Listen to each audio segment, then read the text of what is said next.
So welcome back to This Week in Trailers. There's a lot of things that happened this week, including IGN Fest, possible Nintendo Direct. I wasn't really too sure on that. I think there was. And a bunch of other trailers. You know, your regular trailers come out, including an Elden Ring trailer for the DLC. So let's get into it. The first trailer that we're going to be looking at is Sonic Dream Team official content update trailer. So that means this game's pretty much out, you know, it's ready to be played. And I did the classical mistake of not unmuting the tab. So let's restart that and also make sure the audio's up too. Let's do that again.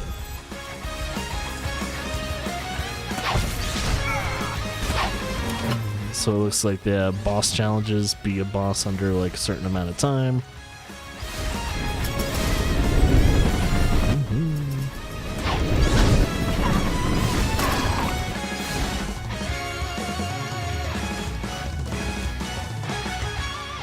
Yes. Yeah. Oh, that's a mobile game? I would have never done. Mario vs. Donkey Kong. I think that's officially out now too. No? From Donkey Kong's clutches in the Mario vs. Donkey Kong game for the Nintendo Switch system. But wait, there's more! It's also chock full of enemies and obstacles that'll test your reflexes and your wits. From Shy Guys and Thwomps to flower fans and trampolines, Mario vs. Donkey Kong has so many things. You may have heard of blue color switches. Now enjoy red and yellow as wello. Just jump, stop, no. and change up the level. But wait! There's more! No way! 2 for the price of 1? Throw objects at enemies. That's objectively impressive. Climb up ladders, ropes, and chains. You can even climb down. But wait! There's more! Give the new casual style gameplay a try for a more relaxed experience, or add an extra in local 2-player co-op. With over 130 levels spread across a variety of themed worlds, you can be saying hooray today! Hooray today! Mario vs. Donkey Kong for the Nintendo Switch system is available now. But wait! There's a free demo available on Nintendo eShop. That's cool. I'm glad companies are getting into demos more. This game's called Withering Rooms. But yeah, the whole demo thing is very nice. A little rat snuck in.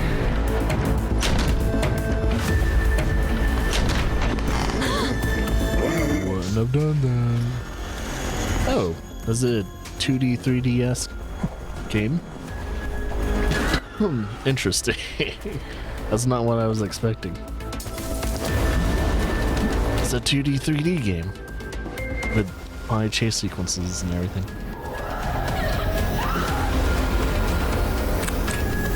I'm seeing things.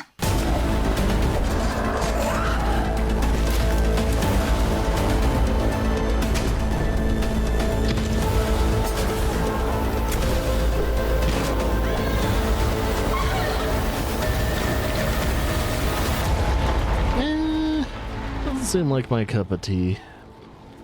Might have to pass up on that one. She kind of dressed like Alice. She's kind of dressed like Alice. Oh yeah, this is Sandland official Hoover scooter trailer. So they're showing off the Hoover scooter.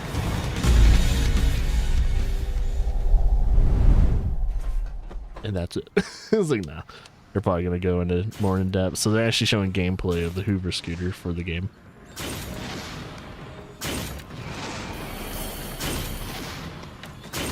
So yeah, if people don't know what Sandlands is, it's based off of, I guess it's now considered a classic comic. I'm trying to remember if the comic was made in the 80s or 90s, but yeah, they're finally making a game of it, I guess. This is the story Alright. of humanity. So this is that defines all life this game's called Cricket Through the Ages. on planet Earth. Cricket. Join us as we look back into our primitive past and peek into our distant future. Join us for Cricket Through the Ages. It's another one of those silly games.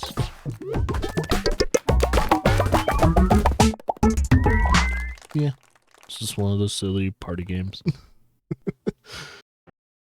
Seems fun. Alright, so this game is called Anotria, the Last Song. Trying to say the name correctly. The tree of change bears fruit.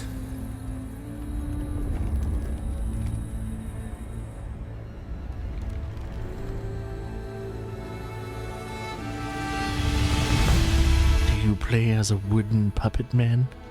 Awaken, maskless one. Do you feel the winds that howl across the land? Do you hear the melody of change? The wheel must turn again. So ages come and pass, and memories become legend. The stage is set. Just giving me like Souls-like vibes. I don't know.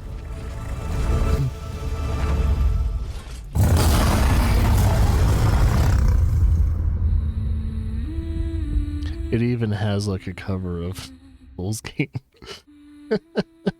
So this is coming out for Steam. Pretty much everything. But yeah. Yeah, it looks like a... Oh yeah, it definitely looks like a Souls game. You know, consumables and stuff like that. Alright, so this game is called What's up with these weird names? Bestirio? This is an official first look trailer.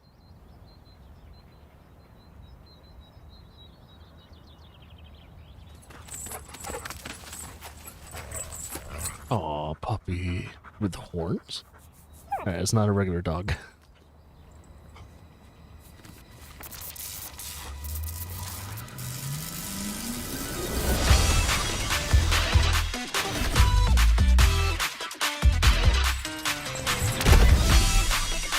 So it's an RPG, turn-based RPG.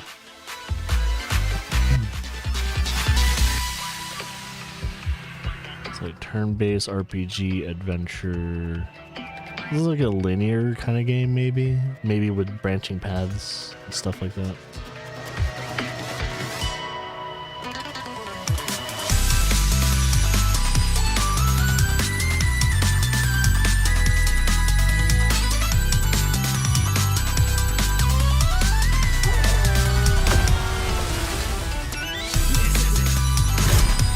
Interesting art style.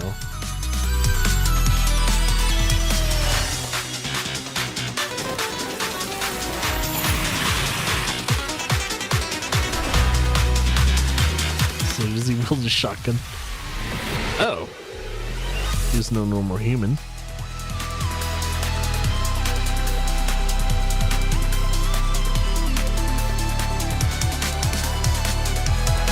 Yep, there's the name.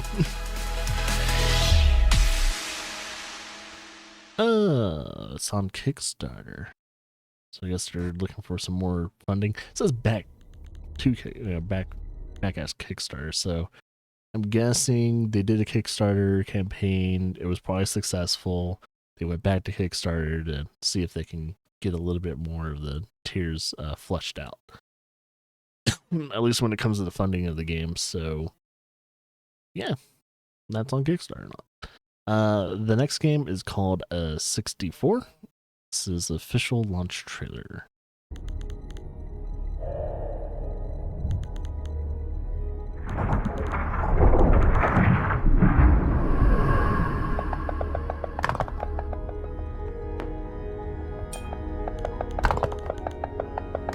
What is this?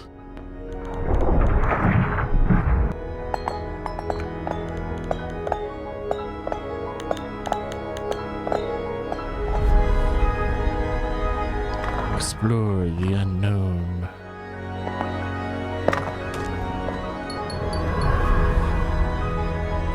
Face the darkness.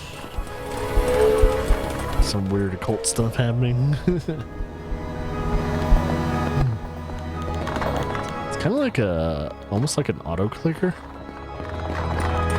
It's giving me those vibes.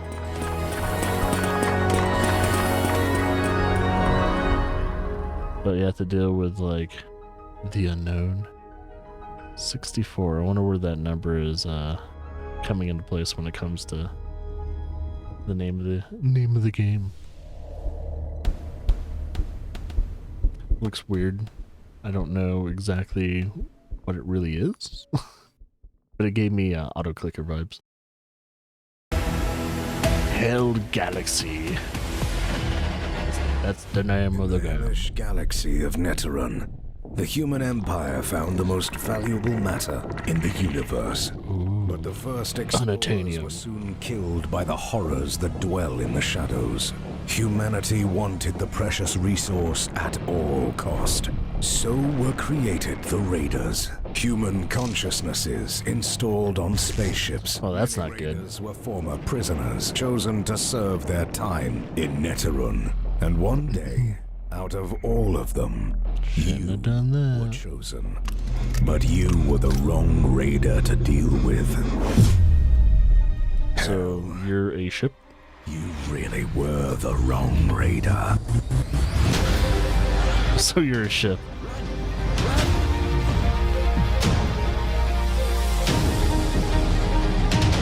Ooh. It's giving me some, was it not, was it Everspace vibes?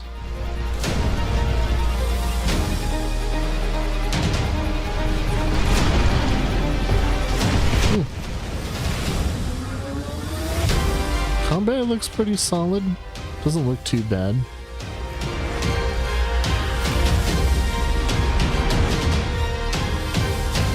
So it says it has all those things, but how in depth are those? Will they get tedious after a certain point? I think Everspace 2 was sadly a little lackluster for a lot of people. But yeah, this is called Hell Galaxy. Ooh. As they bring up Helldivers too. It's like, are they tied together? Yeah.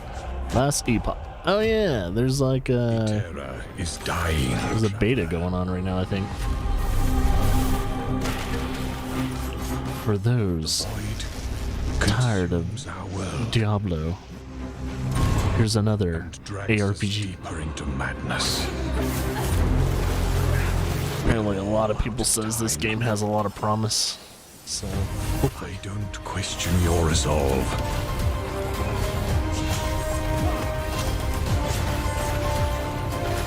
Nor your vocation. Spellblade. Rune Master. Fearless strength and courage.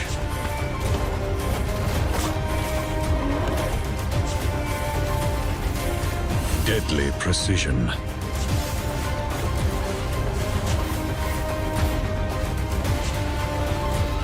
And unfathomed power. Alkalite looks like a rogue. I mean, But necromancer. even you must now see. Eterra's end is upon us. You have to go back. I have a feeling it deals with time travel and everything like that.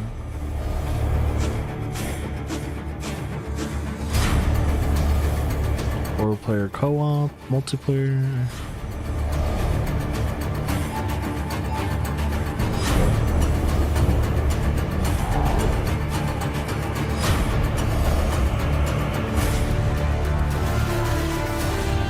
Looks like there's a lot of systems in place. Endgame system, dungeons.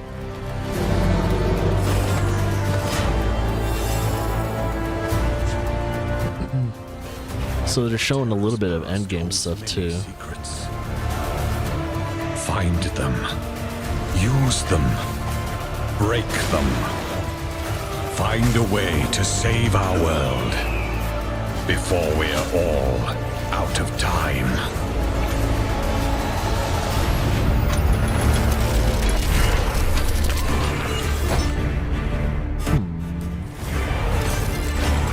Specifically on Steam. No, they have a Discord. They got that.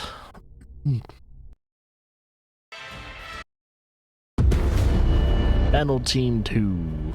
Notice how trailers ads try and play, but I got that shit blocked.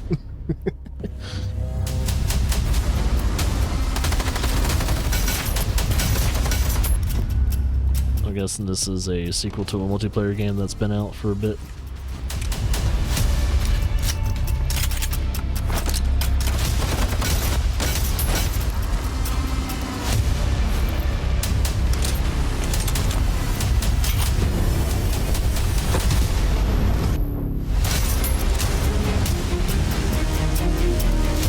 What's going on with the weapons? I was gonna say, keep your weapon designs simple, because like having modern weapons but like fantasy like built weapons and all that doesn't really mix well. Just saying. Champion Shift. It's like a kind of an RPG. At least an isometric action game. I don't know if there's RPG components in this game. I'm looking around. You can shift into a car? Oh, so you can become the car. Okay.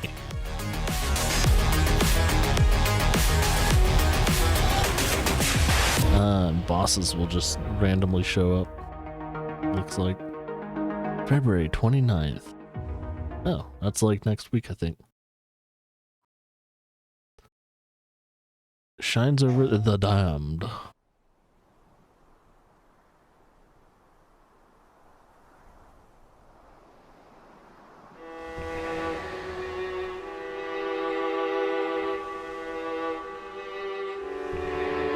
Dog meat? Is that dog meat? This doesn't fall out.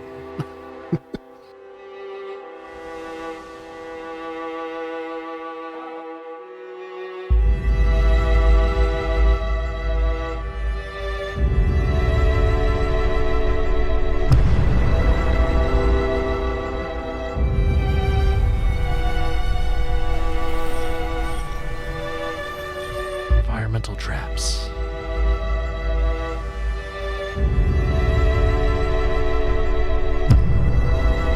Trying to figure out what this game is like. Is it a first-person game?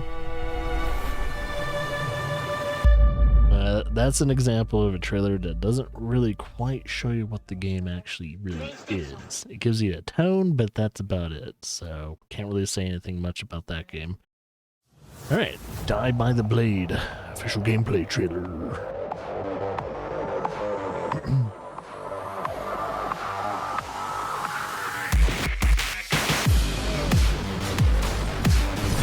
Oh. Lots of blood. Decapitations. So there's like dismemberment. You customize your weapon and your character. So is it just like a pure one-on-one game? Oh yeah, local and multiplayer. Oh, local and online. Looks like you don't have to just use a sword. You can use like a spear or a halberd.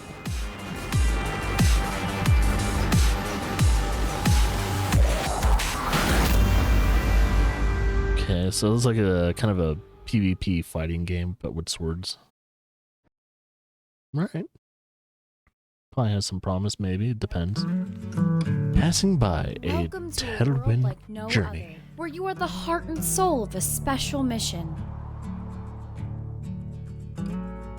In charge of a letter delivery, you embark on an extraordinary journey beyond your home island.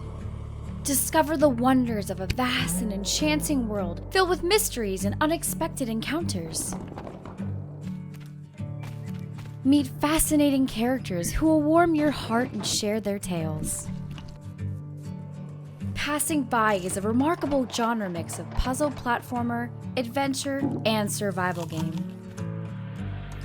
Immerse yourself in stunning paper-crafted worlds, a visual feast for the senses. I was gonna say, is it paper Escape from mache? your daily life and find solace in a perfect, cozy adventure game.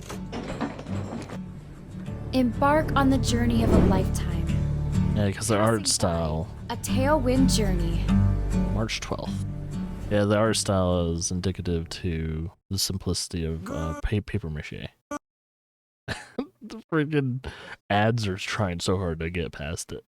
Alright, Sandland. Oh yeah, this is another trailer for Sand. This is an actual trailer for it. Humans and demons live together in a desertic world deprived of water. Sandland. To restore the balance Is that of a the water world? the fiend Prince Beelzebub forms a strange trio with his chaperone demon thief and the human sheriff Raoul.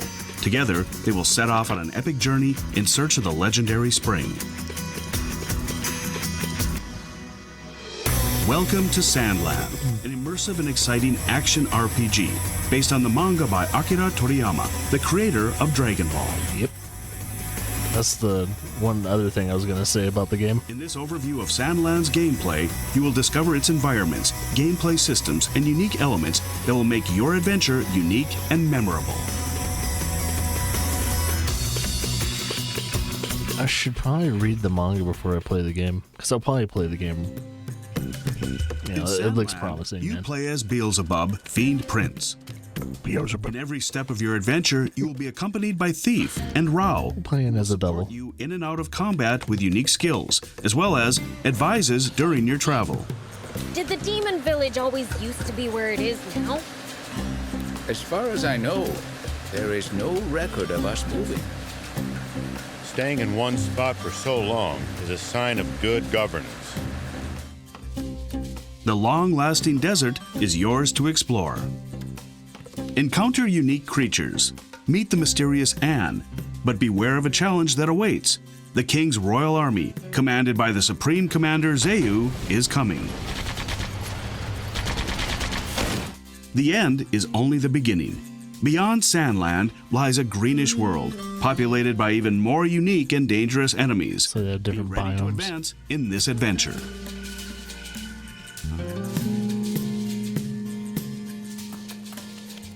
Careful, your first fight is coming. Fists up. Level 24. In combat, Beelzebub is a ferocious fighter that has access to light and heavy attacks, which can be chained both on the ground as well as in the air. Don't forget to dodge in midair and sideways. It looks good. Sometimes get closer to the enemy stealth. silently, and Scare him to death. as you progress in your journey, you will gain points that can be spent to unlock Beelzebub's skills. You will be able to power up special skills, such as the ability to turn your body to metal, or even Dark Release.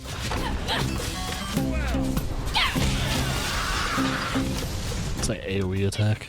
That hurt, you stupid jerk! Don't forget that even the strongest fiend needs a power-up, so manage your supplies.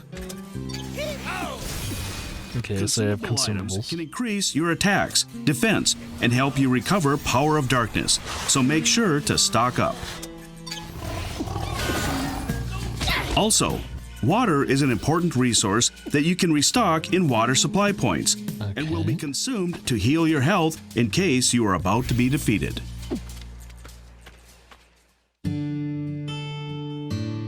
All vehicles in Sandland have unique features. They look cool. You got that bulkiness of like The any jump of his pod will art style. bounce over high cliffs. The hover car can float over water to cross dangerous rivers. And the battle armor can move heavy obstacles to open blocked paths. Chunky boy. Remember, you can carry up to 5 capsules, each containing a vehicle at any given time. So plan ahead according to the situation and playstyle. So the future of Dragon Ball. Probably find traveling merchants on the main roads. Does it have Vehicles will Bulmer not only increase incorporated? the agility while exploring, but will also prove to be very useful in battles. With higher firepower, mobility, and resistance, It's a big boy. vehicles can stand up against huge enemies and tank groups that Beelzebub alone struggles to defeat. So you'll need to rely on the vehicles be careful. for bigger enemies. If a vehicle is destroyed in combat, you will go down with it. Oh, This is where customization comes in. I'm Ann, and it's your lucky day. I happen to be an ace mechanic. Your new ally Anne will help you to build, upgrade, and equip your vehicles. Vehicles can be equipped with powerful and different weapons, such as rocket launchers, lasers, machine guns, and shotguns, so you can be sure to always have the right tool for the occasion. Weapons are not the only part of the vehicles that you can customize. the exhaust. Engines and suspensions will affect driving and boosting performance, while option parts will unlock special performances. Customize these various parts and make your vehicles more you. The damage numbers. It's like they're in like thousands to like double digits. Don't forget to upgrade vehicles to increase their durability.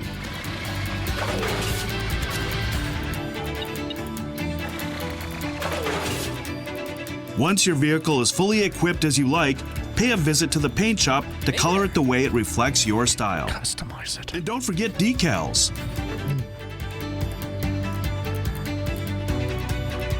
That's awesome.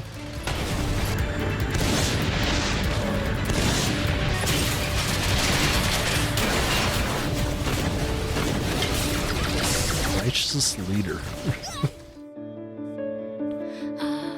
Upgrade your Another attacks. important thing in the exploration and battles is to unlock skill trees for your friends. Oh, so they're upgrades. Rao Interesting. will temporarily support you during fights by riding on the tank and attacking enemies. So you can have up to 2 tanks. While Thief's talents will be evident outside of combats, as he helps you get additional items or hunt for rarer loot. That's cool. Another Anne ad also try to has play. access to her unique skill tree, which will focus on making your vehicles more efficient and powerful. Altogether, the team will triumph over the greatest dangers. That's a sandfall. Quite the sight indeed. Right the side. Yeah. Need the Sandfall. spring anymore. During your quest, you will need a place to call home. Even though it may look ravaged and decayed, Spino is the perfect place to set up camp. It has a garage to build and upgrade your vehicles, as well as So merchants hot. to purchase items from. The perfect place to rest between battles. Got those heat waves on the At screen the and back of the everything. garage, create the ideal room that can be extended up to 3 times the Oh, original size. Dang, they got a lot of like customization in And this game. arranged with a wide selection of furniture, including walls, ceilings, and vehicles. Whether in a modern, hideout, woods, or cyber style. When starting out, Spino may not have many citizens, but it has the potential to grow. Furniture making. So this is perfect. Okay. Nice. This is one picturesque town. As you complete side quests, recover items, or defeat enemies, the town will evolve to the next stage, and you can purchase rarer components, hire new changes over services, time? and allow new opportunities for adventures. Ooh. They're checking all the boxes for More me. adventures await you in the Sandland world. This game's looking Join promising. races Oh, they to have test races your too. vehicle speed. Is it combat race or is it Try just pure bounty racing? hunt or battle arenas to put your strengths and Oh, abilities to the snap. test against strong bosses. Okay, they have a lot of features going on in this game.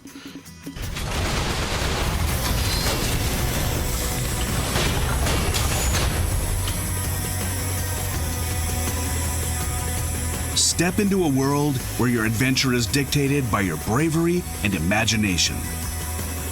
Time to embark on an epic adventure.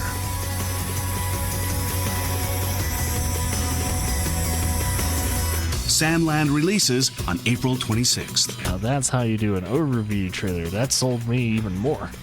It was like, all right, I'm going to play this game. Now it's time to read the manga. Should put that on my to read list.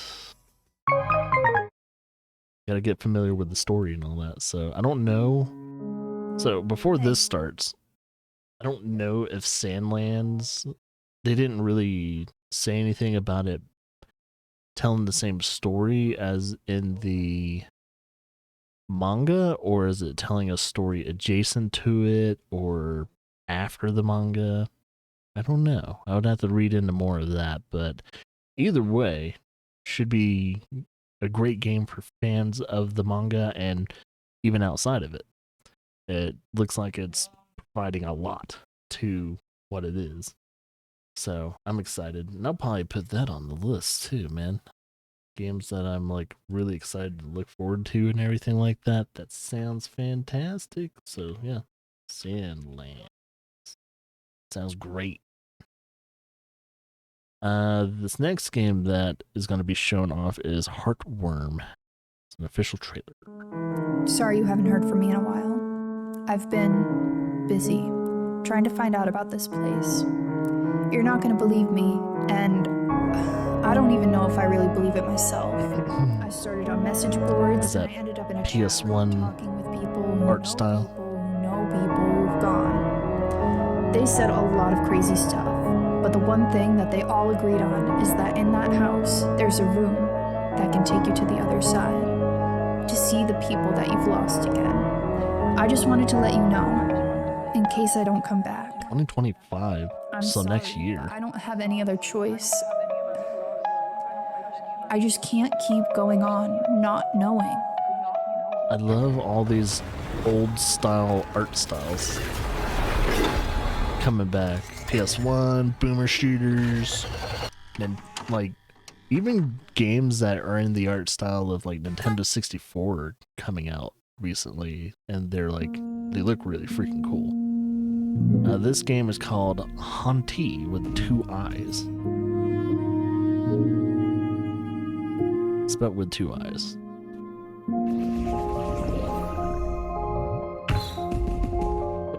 Very interesting art style.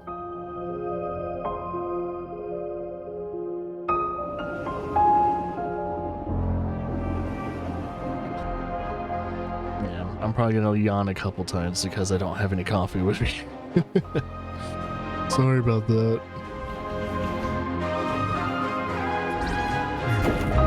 It's a very unique and interesting looking world.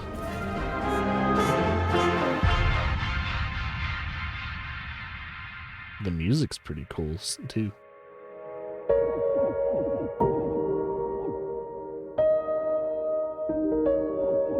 Yeah, when the horns are blaring, man, it's like, ooh.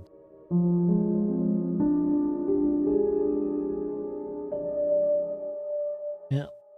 It's coming out. Oh, Game Pass. It's on PC as well. But yeah, something to look forward to. That's pretty cool. Genie Reprise. Oh, yeah, we've seen the trailer of this before, but I don't think we've seen any actual gameplay. Once upon a time, there was a story told. A memory of our people, so often of old, with a start so promising, we often recall. But sadly, the ending, no guarantee of all. It's the same trailer. Thinking of happily ever after, a myth or did they just re-release the same trailer? that life will bring us joy and love, or so it would seem. But no matter the ending, our memories will stay. So cherish the stories, and so let us pray. Maybe they haven't, I'm not sure.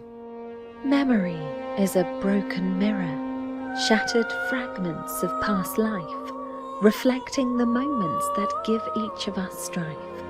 Bright gleams of light fading away soon, blurring the lines of reality and dreams that we swoon.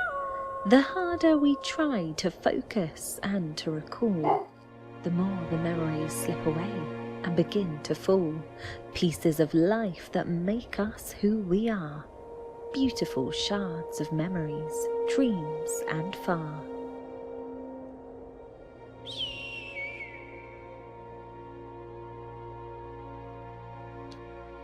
Yeah, I think that's the second time they released that trailer. That just still didn't show anything new.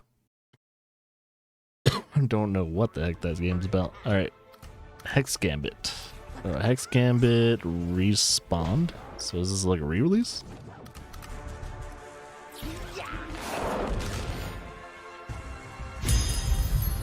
Would you kind?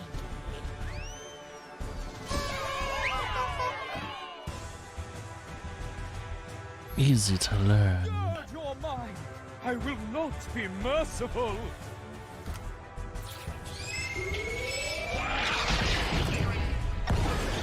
Put your back into it.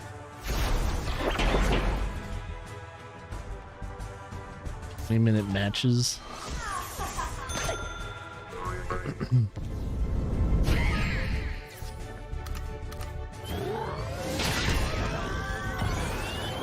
I will have revenge.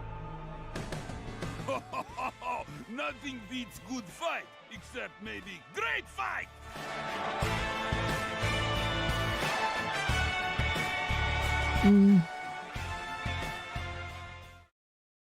That'll probably best.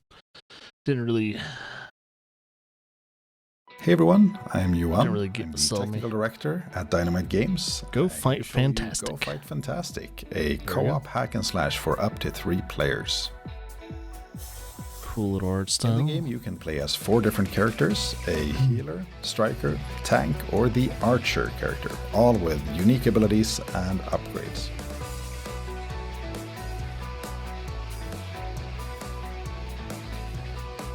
Today we're having a look at the story mode chapter 2, where we are currently saving the bird planet from an alien invasion. She's got the curves, she's got the power. Our first character, the striker, here in yellow, is a bit of a glass cannon, meaning he can get in, do a ton of damage, but also has to get away from the enemies before he takes any damage himself. He has a bunch of lightning strike abilities and teleportation, so high mobility and very high combat damage. The second character we have in rotation here is Supernova. She's the tank of the group, meaning she can actually take a bunch of damage. Not too sure about the is really animations. I wonder if that's be the first line of defense. Still a work in progress. And third up we have Max, the healer of the group. His job is obviously to keep everyone alive using the healing orbs, but he can also mark enemies for vulnerability, charge up his basic attack, and just do a ton of damage for a healer, actually. And as you can see, playing solo, you can swap between the characters with just the press of a button. So you have your character set that you pick at start, and then you combo abilities and just chain between them. And of course we wanted the characters to have unique personalities, so we made sure to add custom dialogue for each character when you interact with NPCs and just progress through the story.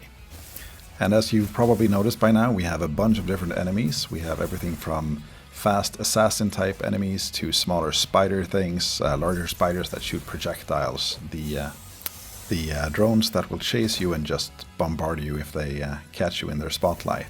And all of these enemies have like different behaviors and AI functionality. So you really have to learn what they all do and like how to take them out and in which order. You also have a bunch of collectibles like health drops, the shards, the triangle loot that can be used to craft or upgrade your permanent upgrades, because there are permanent upgrades you can collect throughout the game.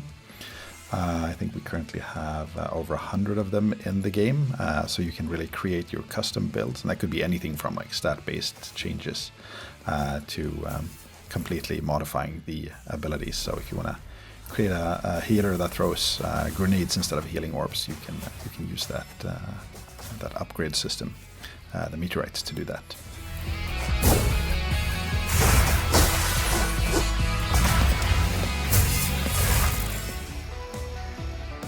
And here in Chapter 2 we are chasing General Poi, who's hiding out in the lighthouse. So along the way we get the help from the Lightkeeper Wiki, who will tell us about what's going on and tell us the resistance is on the task already, but we're welcome to help out, so to say. Is his name Bubblehead?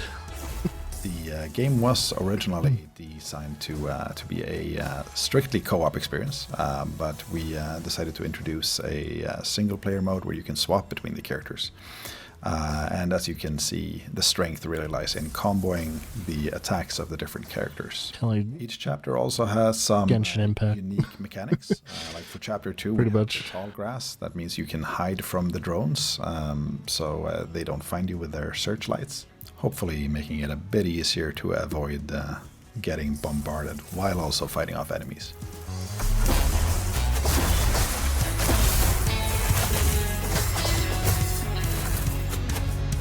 Lose your shield, dude. Oh, you lost your shield. I mean, combat overall doesn't look bad. It's just the animations that are kind of like... It seems like it's missing keyframes. Jumping forward a bit, we end up at the base of the lighthouse that Poi has taken over for her drone hives.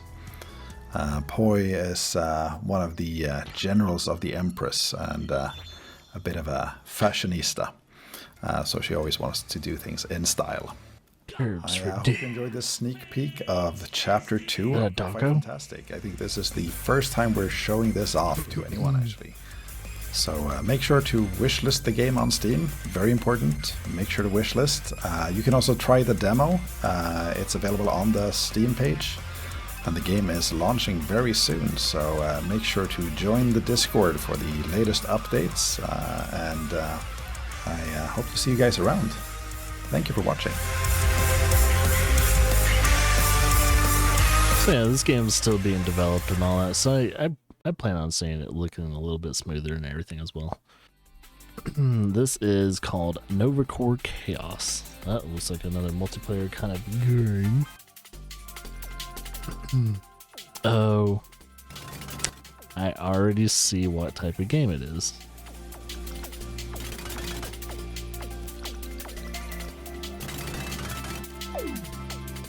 Oh, maybe not. I don't know.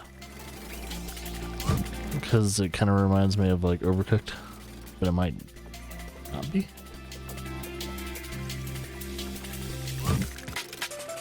It does look like... I'm trying to see if you have like a certain amount of time, if it's like time sensitive or anything like that, or...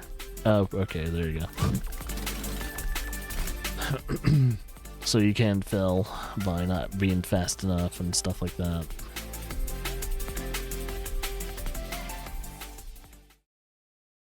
Alright, well, it's another one of those kind of games. Power Washer Simulator has a new update with Warhammer 40k. This is cool. I'm a Warhammer 40k fan, and have been addicted to Power Washer Simulator for a while. Imperial engines adorned in filth, a testament to their glory. Yet the machine spirits yearn for reawakening, shaped in the likeness of the Omnissiah, purity. It is an honor to service these triumphant vessels. Our tool, the Mark II Aquasantica Aquabus, our adversary, dirt.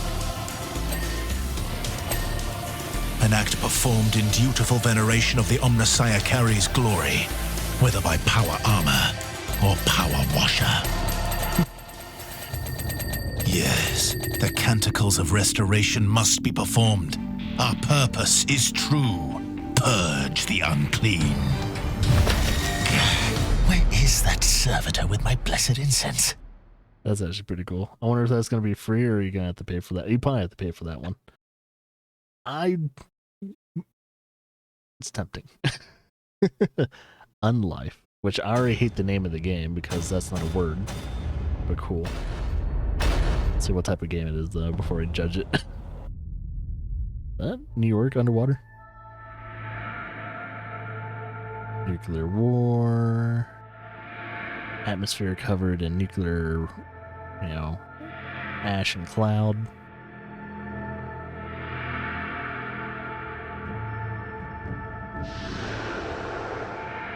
There's spiders under the sea.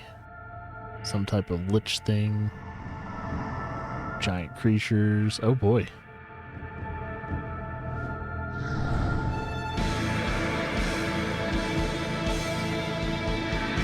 So you're a human that has to live through all this crap? Oh, hell no. I wouldn't go into water. I was like, nope, just kill me now.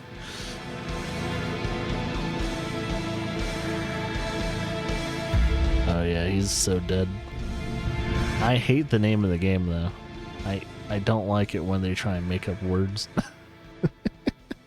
Like unalive. You know, people saying that on TikTok and all that is so stupid, man. Alright, this is called Invincible. Oh yeah, this is from the Invincible comics. Invincible Guarding the Globe. Welcome aboard, Agent. Now you're here for one reason, and one reason only. Ensuring the Global Defense Agency's success in putting out the dumpster fire that is this planet right now. Oh, is it a mobile game? The superpowered attacks have spiked, touching nearly every corner of the Earth. Yeah, this game is probably gonna play like recruit a team of heroes and send them wherever they're needed. Their job is to take down all those other mobile games, including their own superpowered clones. It's a mobile game. It's a long story. You'll have to use that strategic brain of yours to manage and upgrade your team in order to stay ahead of the ever-increasing threats to our existence. Don't screw this up, Agent. The fate of the entire globe is in your hands.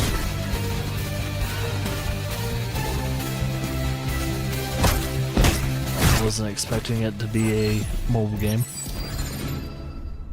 Pass. Even though I like Invincible, I am not a fan of mobile games.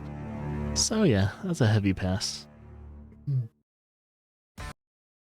RC Revolution.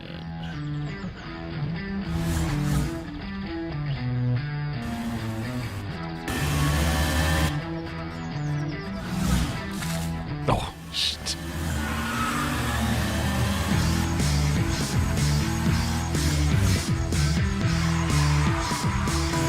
So wait, do you get to race on actual streets and all that as an RC car? Oh, that's cheap. There you go, house.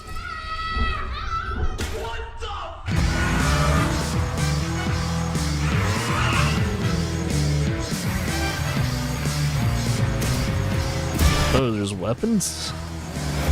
So it's like a combat racer.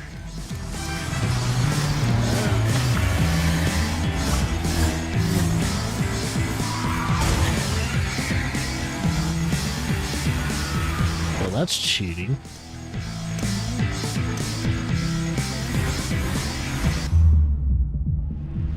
Cats. Frogs.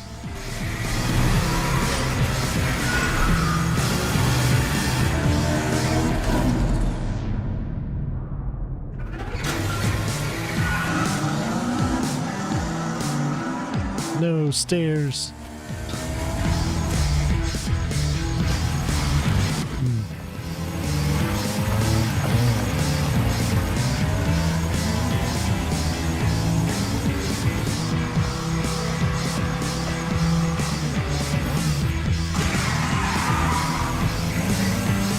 Skate park.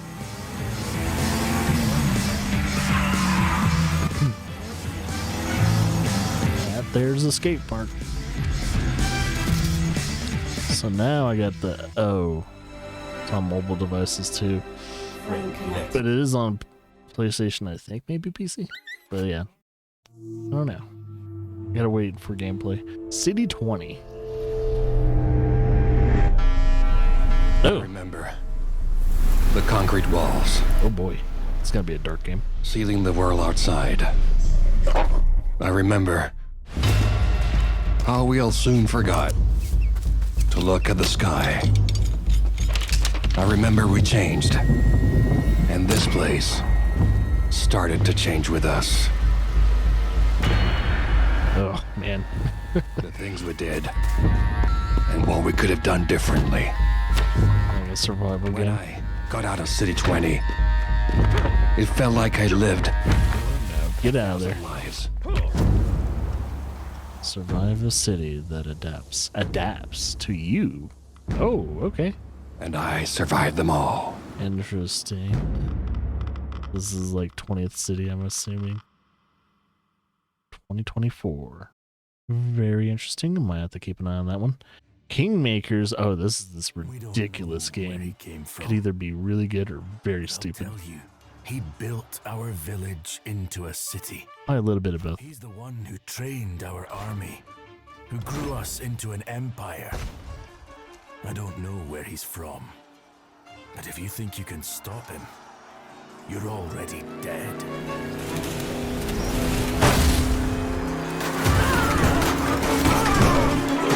Like, what the actual heck is this? Freaking pistols and like shotguns on the battlefield. It kind of reminds me of Bannerlord, but yeah, modern weapons. Oh, shit.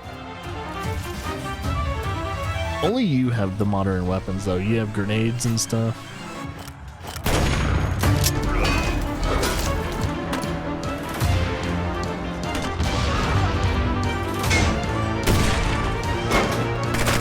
I mean, it's an interesting concept. When I first saw this game, I thought it was kind of stupid, but it looks like it's like a stupid fun take on games like Bannerlord.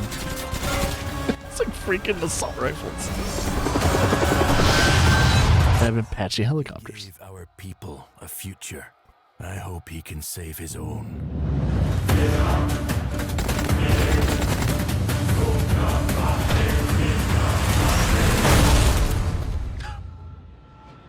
So wait, does that mean the things you do in the past will affect like the future? Because if that's the case, that'd be very fun.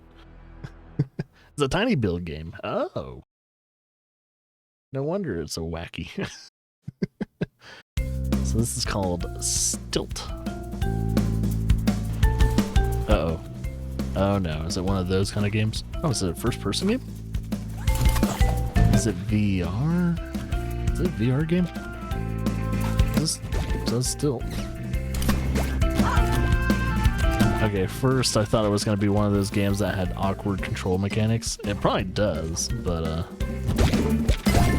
it looks like you can control your character pretty well though.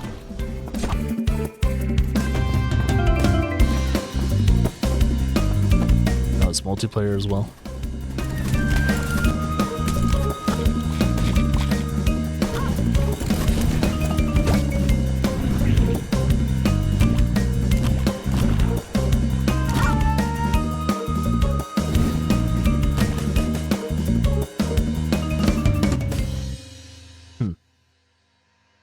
Very unique game. Unique movements, art style, world. Warhammer 40k Chaos Gate. It's a new Warhammer game. Demon Hunters. Commander, the bloom is not to be taken lightly. With every passing day, the corruption grows stronger. Can't let that happen. Can't let it happen. I have foreseen dire omens for this sector. Send your squad to the surface. Commander, prepare to engage. For the Emperor. 5 great demonic entities tore into existence here. And now, they lie in wait. Yeah, it's currently available on the Grey Knights all must platforms. purge this darkness.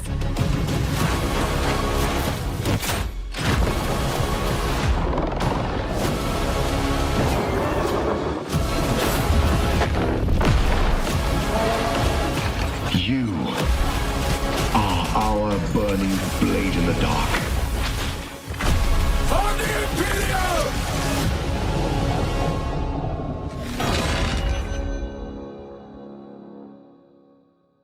Looks solid to me. Yeah. Yeah. See if it does well though. I think reviews are out and all that, so you can kind of check them out. Let's say hello to Jimbo. He's just a Lachio. joker. Or In any Blatro. other game, he's left out the deck and has no value. But in Balatro, Jimbo and other jokers upgrade your poker hands, allowing you to create powerful card synergies. Every run requires a new strategy.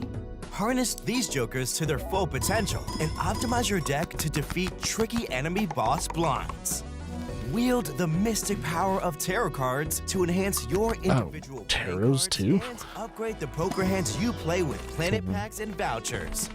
You will need all the help you can get to survive each round. Weird marriage of cards here. Do you like shiny cards? I do. Balatro has multiplier cards, lucky cards, glass cards, bonus cards, steel cards, and stone cards. Keep an eye out for cards with a golden seal. Collect stronger additions for each joker like foil, holographic, polychrome, and the elusive negative power. Balatro. Oh, it was like it's on everything. Okay. So if you like card games, this might be a little different for you. I think a little different for everyone. It has a weird marriage of like tarot and like cards. Very interesting. So this is, oh yeah, this is Killer Clowns from Outer Space. Are we going to see some gameplay of this game? We got us a kind of a clown invasion I thought only happened in Nevada deserts. The things a clown can do to a person's body, folks. It's depraved. It's disgusting. And often mighty creative.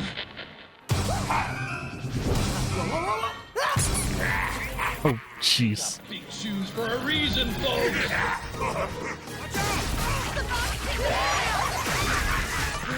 Don't make a ruckus. Those bat-eared bastards can hear you coming a mile away. Teamwork is life, amigos, and you have to stay alive to win. Hell yeah!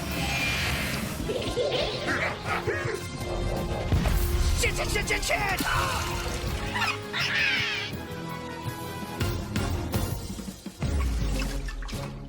Got it!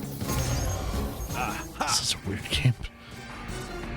You want to kill those clowns? Make like a Beverly Hills surgeon and give those real clown wild. Oh, you can incapacitate him? Or kill him? Interesting. Clowns are here. Clowns are now. June 4th. Oh, there's a... Okay. Consoles and Steam. And it's another one of those like asymmetric online games, PvP games. So if you're a fan of those, maybe. Harvest Hunt. Fear bloomed. Pestilence claimed the land, the crops, the animals.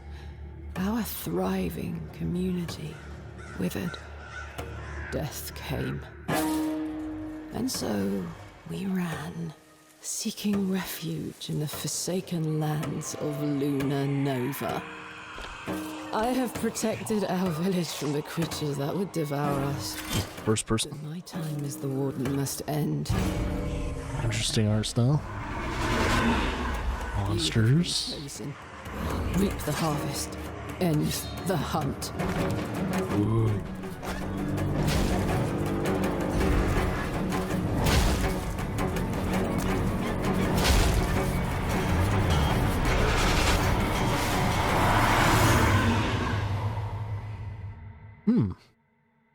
Very unique. Alright. Keep an eye on that one too. Janet Demornay is a slumlord and a witch. Official trailer. It's quite the title. Horror comedy. A horror comedy. Oh, an escape room horror comedy. Okay. Someone answered that. Hello? Was it my hat, Andrew? What? Is that why you didn't let me in today?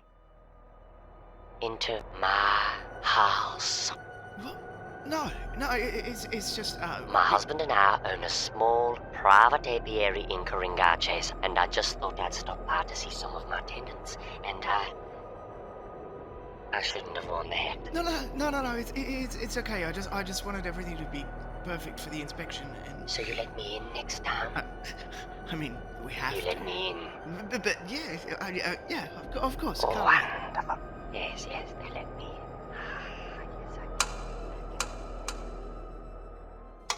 in. Ooh. Hello, Andrew. Hello. Sorry.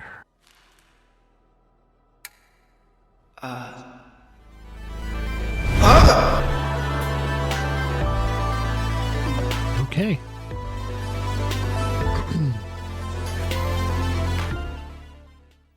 That's a weird game.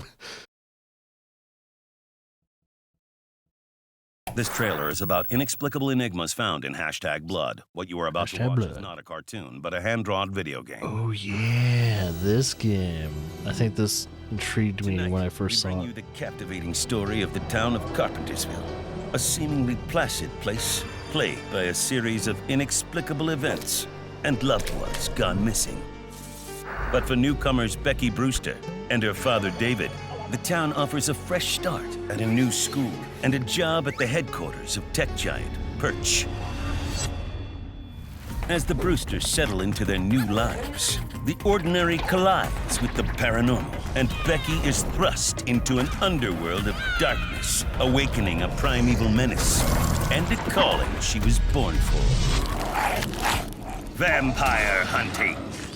It's a tale that unfolds on phones, in dungeons, at the mall, a taqueria, and the business end of a hockey stick named Brenda. An ancient It looks really solid. through the very foundations of society, dark influences permeating the internet, aided by her motley crew of friends and the high school... The high school janitor? Really? Becky brings the fight to evil. But who's behind it all? Can Becky stop them? Will she solve the riddles hidden within that strange cookbook? What is the mega multiverse? And who's driving this bus anyway? It's a race against time and technology with the fate of Carpentersville hanging in the balance. If you or anyone you know believes they can aid Becky in her quest to save Carpentersville, we invite you to please wish list now. I was gonna say I thought they were gonna have like a closed beta or something like that, but no. I'm looking forward to that game. It looks fun. Looks very cutesy, but super violent at the same time. All right, this is called Dark Web Streamer. I guess you play as a streamer that goes into the dark web. Yeah, I've been watching you.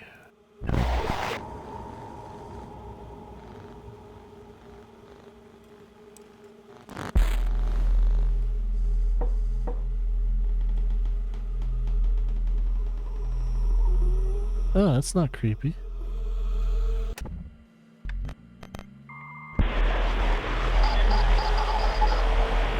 The dark web. You will stream. You will watch. You will follow. Sacrifice yourself. What is inside of you? Cry. Bleed. Stream. Stream. Stream. Stream. Stream. Okay. Seems like it's gonna be a creepy game. Now it just depends on the gameplay though. So we gotta wait for a gameplay trailer for that game to come out before we say our final words for it. Still Wakes the Deep. Yes, this game. By China Room, I think. When I got pitched the story of like, you're going to be on an oil rig in the 1970s with no opportunity to kind of like contact the mainland or all of that, I was like, I want to play it, but if I can participate to create it, that's even better. My background's in level design, and the reason why Still Wakes the Deep excited me so much was because it is essentially one big game level. So the way we started making the BOD is literally blocking things out in the editor and seeing how big things turned out to be. We started quickly to find out that we needed quite a large oil rig. for our game to make it work as a playable area. Rob basically just gave me the controller and said, okay, play the game and see what you feel. One innovation that we made was a piece of feedback from our creative director, John McCormack, where he encouraged us to put in lighting into our levels, into our blockout levels, that was similar to what we intended in the final game. This is because when you're in the dark, you see the environment differently. You pick out different things. You pick out the contrast between depths rather than forms in the environment. It's really important to play the game, even at a blockout stage, in the same way that the player will experience it. Thankfully, there are some huge structures in the North Sea that we could take inspiration from. So we were looking at even archives of blueprints of oil rigs and things. We were looking at how they're constructed, the types of oil rigs, like semi-submersibles and tension leg platforms and things like that. Another thing we tried to play a lot on the level design side was to have more destruction happening the more you go through scenes in the game. And that means that some area that you already have seen is now blocked, but some other areas that you could have gone through in the early scenes are now open. As the game progresses, we really wanted the player to experience a transformation in the play space, so they could return to areas that they'd previously been in. They could see that what was previously a very human place, like a canteen or a crew lounge, would, when you return to it, have elements of horror, have elements of change. When you do have an environment that is used multiple times at multiple time periods, it becomes very, very difficult to make modifications to that environment, because you then have to change the level in 3 different states. So something even as simple as moving a piece of furniture would take multiple iterations and a lot of work to get right. For example, we've got several scenes where you go down the legs of the rig into the pontoons under the waves. And we thought that was an incredible thing to be in these kind of submarine structures with the waves beating above, and you're very alone down there. That pulls into so many horror signifiers. There's a sense of I don't know, everything feels big and you feel so small and you could slip up and fall at any minute. There's a lot of different fear that we were able to use, for example the claustrophobia with for example at one point we are stuck into a pipe maze with something that is going around you and kind of chasing you. That idea of all these different horror things of isolation, of submechanophobia and thalassophobia and things like that. We really wanted you to feel like you were Kaz McCleary in the North Sea. What I like about Kaz is that he feels like a real character. He's like a middle-aged man in his 40s. He's not that athletic anymore. He's swearing a lot, but at the same time it makes sense because everything around him is crazy, and it always feels weird to me when in games the character don't react or don't have a voice. It kind of breaks the immersion for me. Whereas Kaz, all his reactions feel real and feel like what I would do in his situation.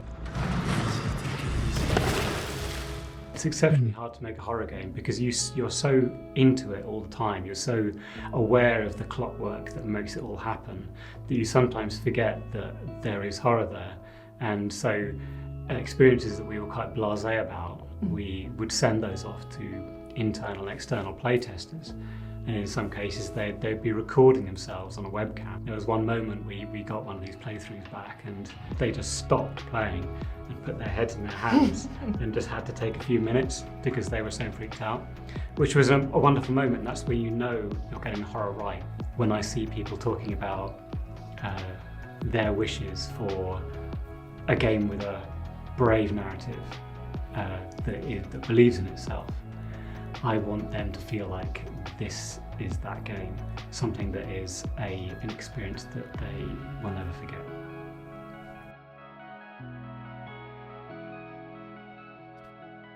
Okay. We'll be waiting for it. See if it's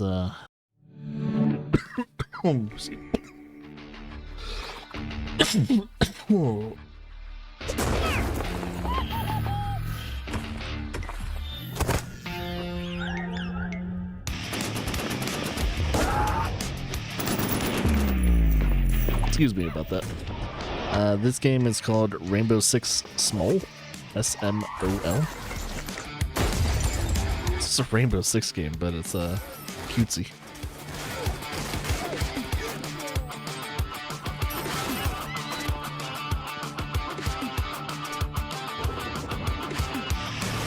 It's like Rainbow Six, but a little bit more age appropriate for kids. It's a mobile game. Oh, is it published by Netflix? So weird. It's like, yeah. Goblin Stone. I would like to play as a goblin. They can no longer turn back. Their lust for fortune forbids it. They attack the goblins in distress. How shameful. Wait, is it like a goblin's world is full of peril, and there are many who hunt them.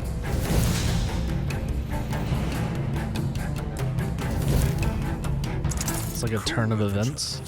These callous ruffians butcher the innocent for experience and loot.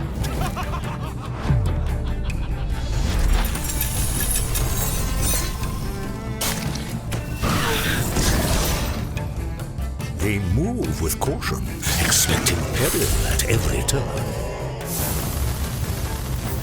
Goblins may be small, but in battle they are not without merit. The Great Goblin Lair, a tranquil home for goblins in the twilight of their lives.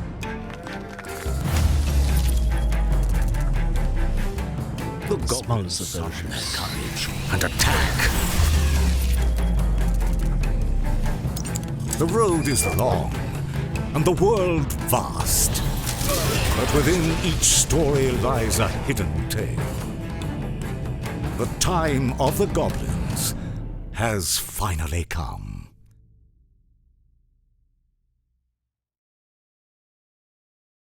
This is like an interesting take. Konnichiwa. So this game is called Stolen Realm. Is it stolen or stone? Stolen. Make sure my dyslexia is not kicking in.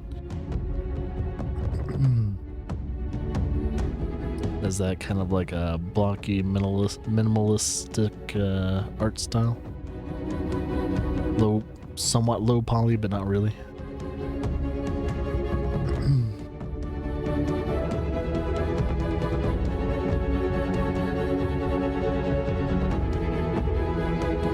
Face legendary foes and die. Oh yeah, that guy's screwed.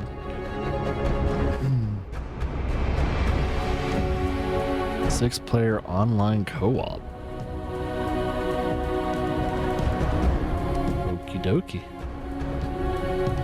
Make decisions.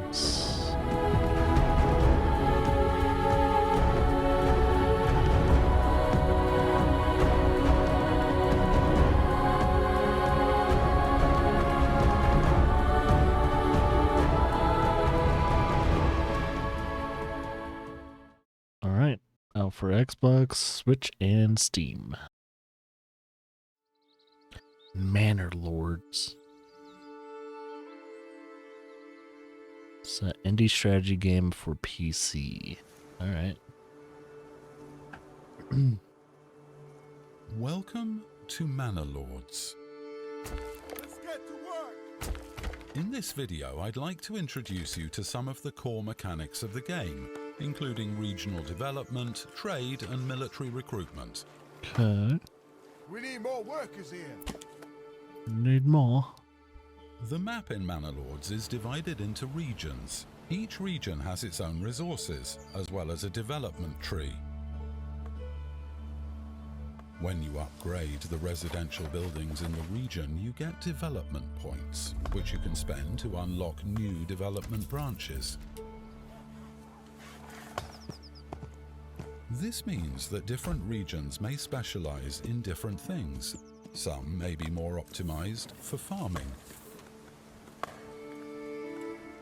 some for mining,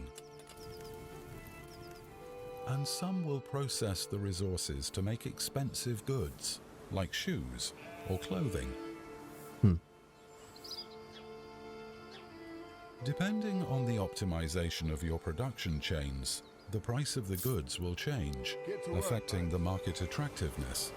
Free merchants will travel more frequently to towns that have rare and more affordable goods. These merchants are the only way to get wealth in the game. Lord's treasury, however, is split from the regional wealth. As the lord or lady, you must tax your towns and villages in order to get money for your personal endeavors. There are different taxes giving various benefits. For example, the tithe goes straight to the church, but in return, the church gives you influence. Okay. Of course they do. Every so often, the king gives out valuable rewards to the most influential lords on the map, including new territories. You can insult or insult other lords via the diplomacy system to affect their influence.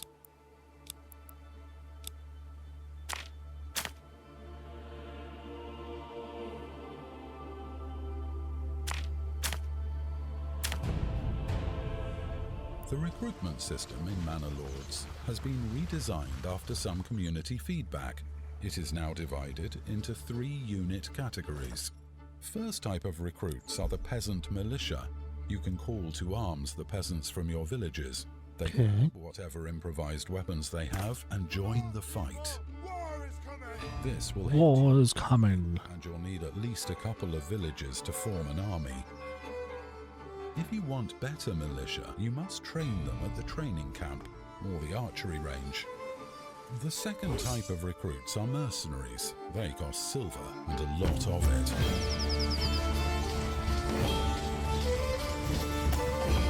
The last type is Lord's Retinue. This is a limited, heavily armored unit that you can customize to your liking. So it's like a hero.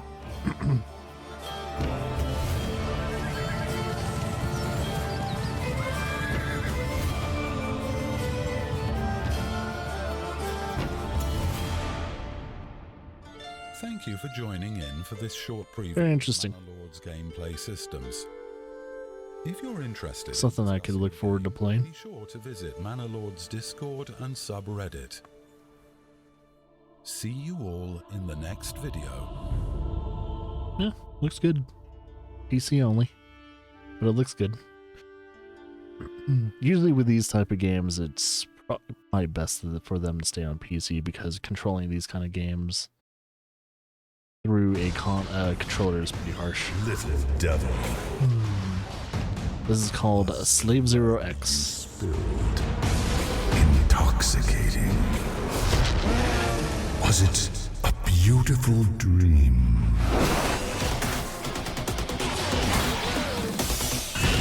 Is it me or does it have that Genesis look to it? Sovkhan and his calamities, they're all going to pay. You can't hide from me, little devil. I'm not coming back until it's finished. Joe! What have you done? Shut that. You started something tonight that's gonna affect a lot more people than you. And they've been watching you. They're afraid. No, they want to see someone can kill a calamity. Dead. I like your style. I think I'll take it.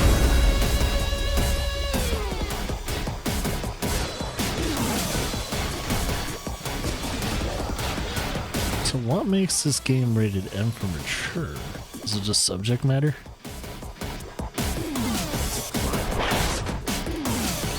Because you're not slicing and dicing the enemies, so you can customize the actual look of the game. Some leaderboards. Maybe language. Might be language.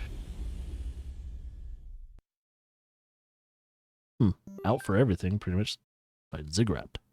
Hoppy. Right, Disney Epic.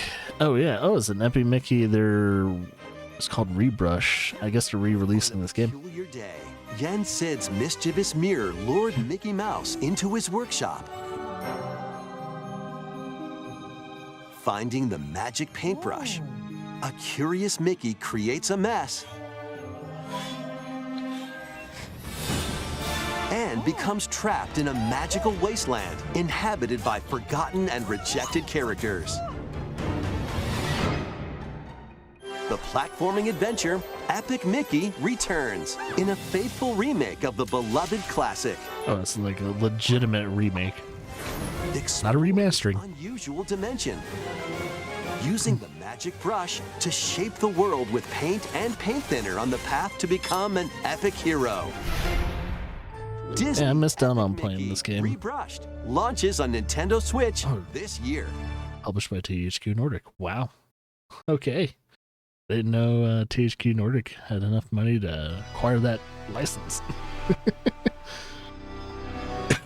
So, as you guys see, this is a Shimigami Tensei game. It's a 5 Vengeance. I'll be counting on you to gather more intel on the matter. I suspected to be traveling back and forth between Tokyo and the Netherworld. This place is definitely dangerous. And that's about all we know right now. Look out! Who are you? Now let's kill this thing. And so we have found it. The key to the resurrection. So what? This is where you prove you can fight? You think you can just fly in and be a hero?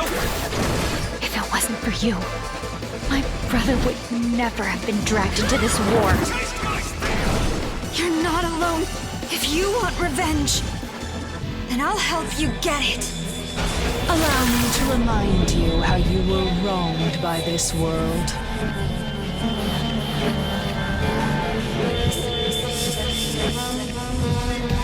The original Pokemon game.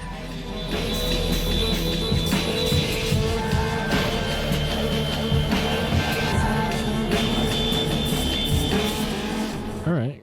Was that July 21st? All right. So this is Super Monkey Ball Banana Rumble. Why are they making it look like an iPhone commercial? Why are they making it look like an iPhone commercial?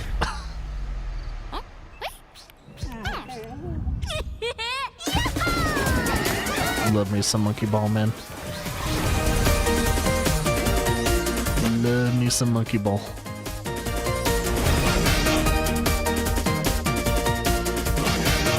Banana. This is another game I'll probably definitely get into. So, Super Monkey Ball Banana Rumble.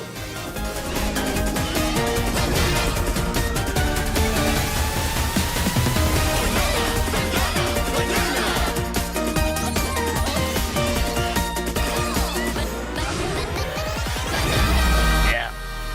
Can't go wrong with a Super Monkey Ball game, man. It's gonna be fun. Alright. Endless Ocean Luminous. So I'm guessing this is a continuation of the Endless Ocean game. I haven't got to play the first one. That or is an expansion to it.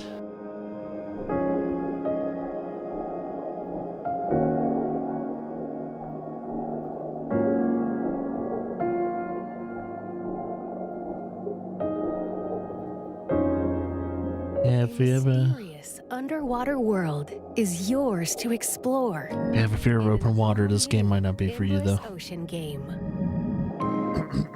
Oh god, To sharks. the Veiled Sea, a location known to very few people.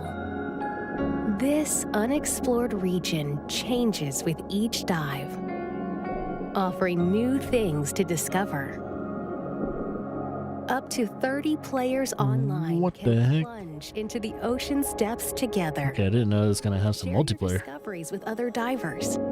Look at this thing. This thing's freaking huge. Friendly greeting while freely exploring the vast ocean. Giant shark. I guess you don't have to worry about getting attacked. It's supposed to be a relaxing game anyway. There are over 500 different species of marine life to encounter. Humpback-whale. Are creatures thought to be extinct. Oh, so they're gonna throw in some fiction. Maybe mythical.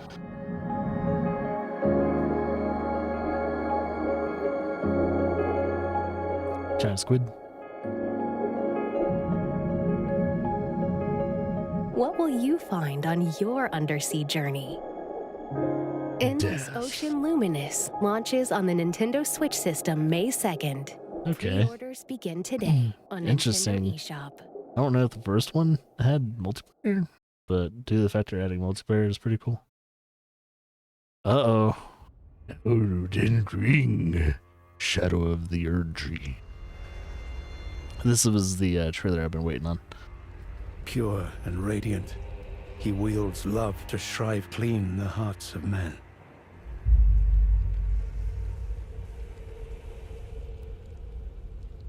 There is nothing more terrifying.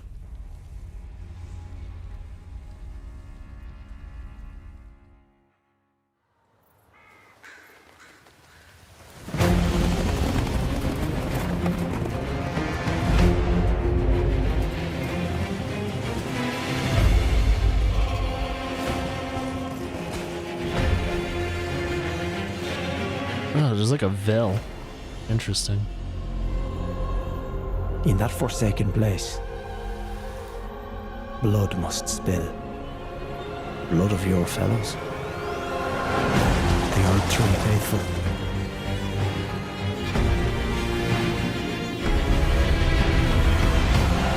They were never saints. They just happened to be on the losing side of a war. Ooh. Ooh. Oh no. Oh. Oh, whoa, that looks wicked.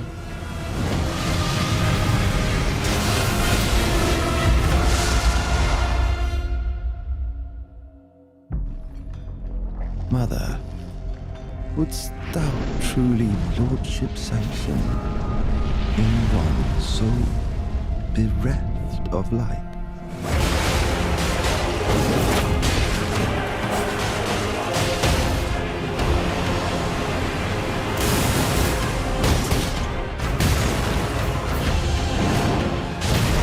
I presume you, too, are keen to know just what kind Mikola is doing here. Some Mikael. So he's not dead.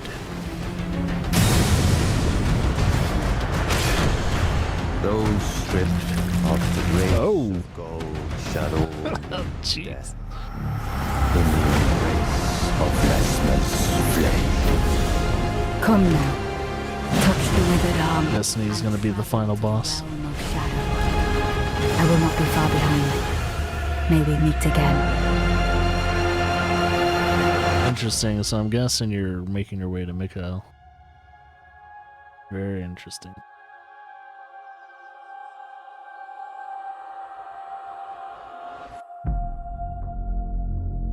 Very interesting. So I'm kind of wondering if the DLC is kind of like a what if.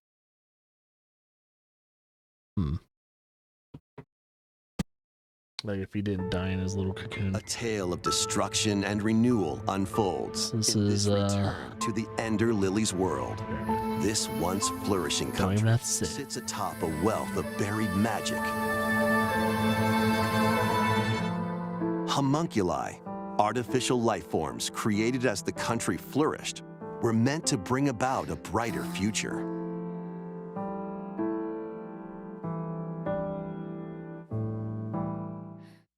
As Lilac, you'll reluctantly bond with and journey alongside a homunculus who played a pivotal role in the country's demise.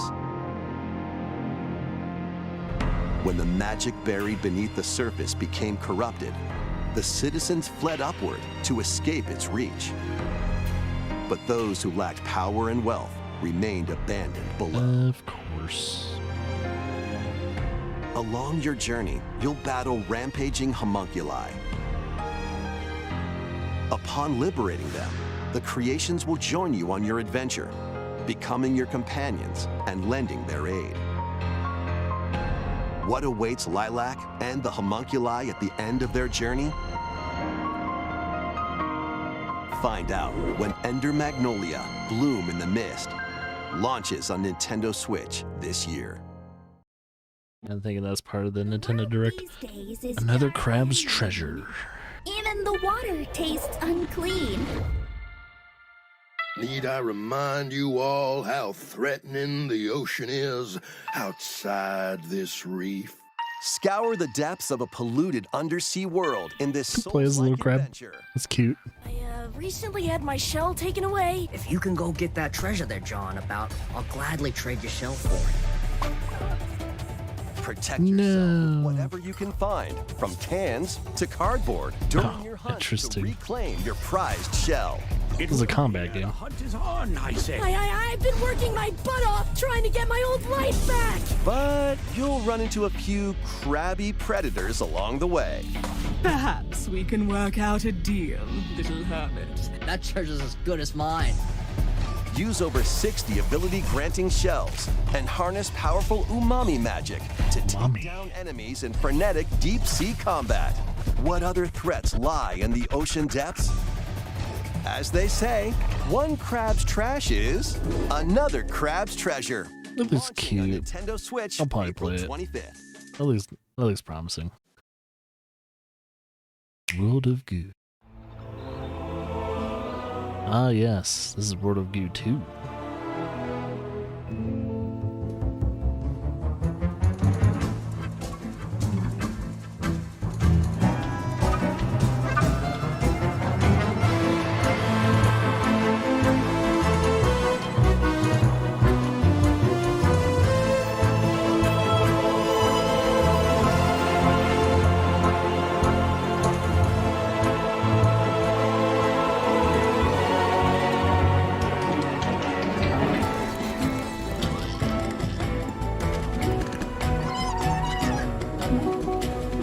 Type down all the games I'm interested in.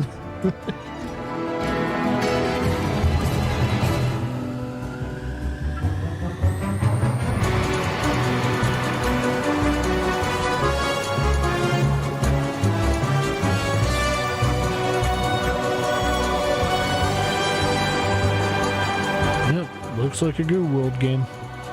I'll probably enjoy it. I was very addicted to the first one, so I played the crap out of this one.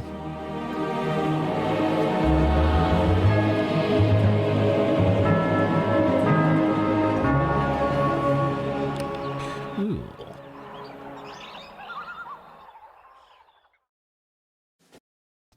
All right, Rare Nintendo Online Collection trailer.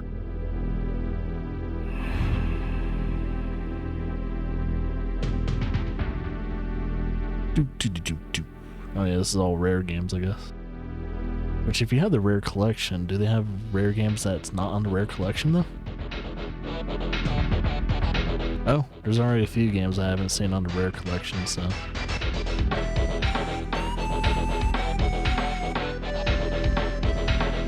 Oh, shit.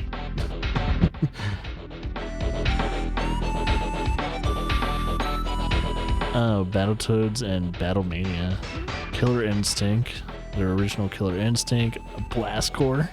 Oh my goodness. Speaking of it, these games are available today. Oh. You can play them with an active Nintendo Switch Online or Nintendo Switch Online Plus expansion pack membership. Well, that's cool, I guess, if you have that. Pepper Grinder.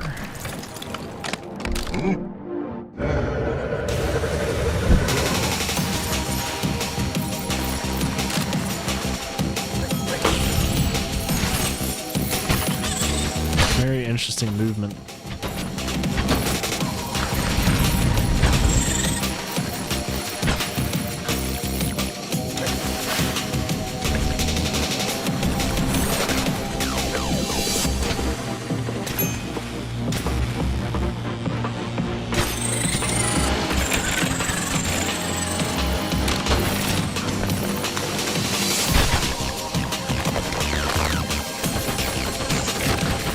It looks fun as hell.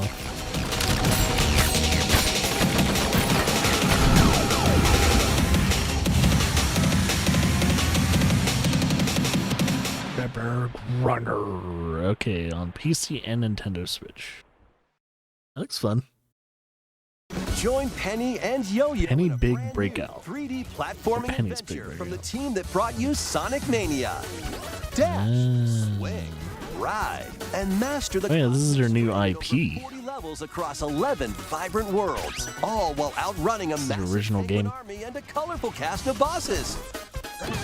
Feast on power-ups to activate transformations. Help out the denizens during your acrobatic escapades. And put your tricks to Movement looks good. in a time attack mode.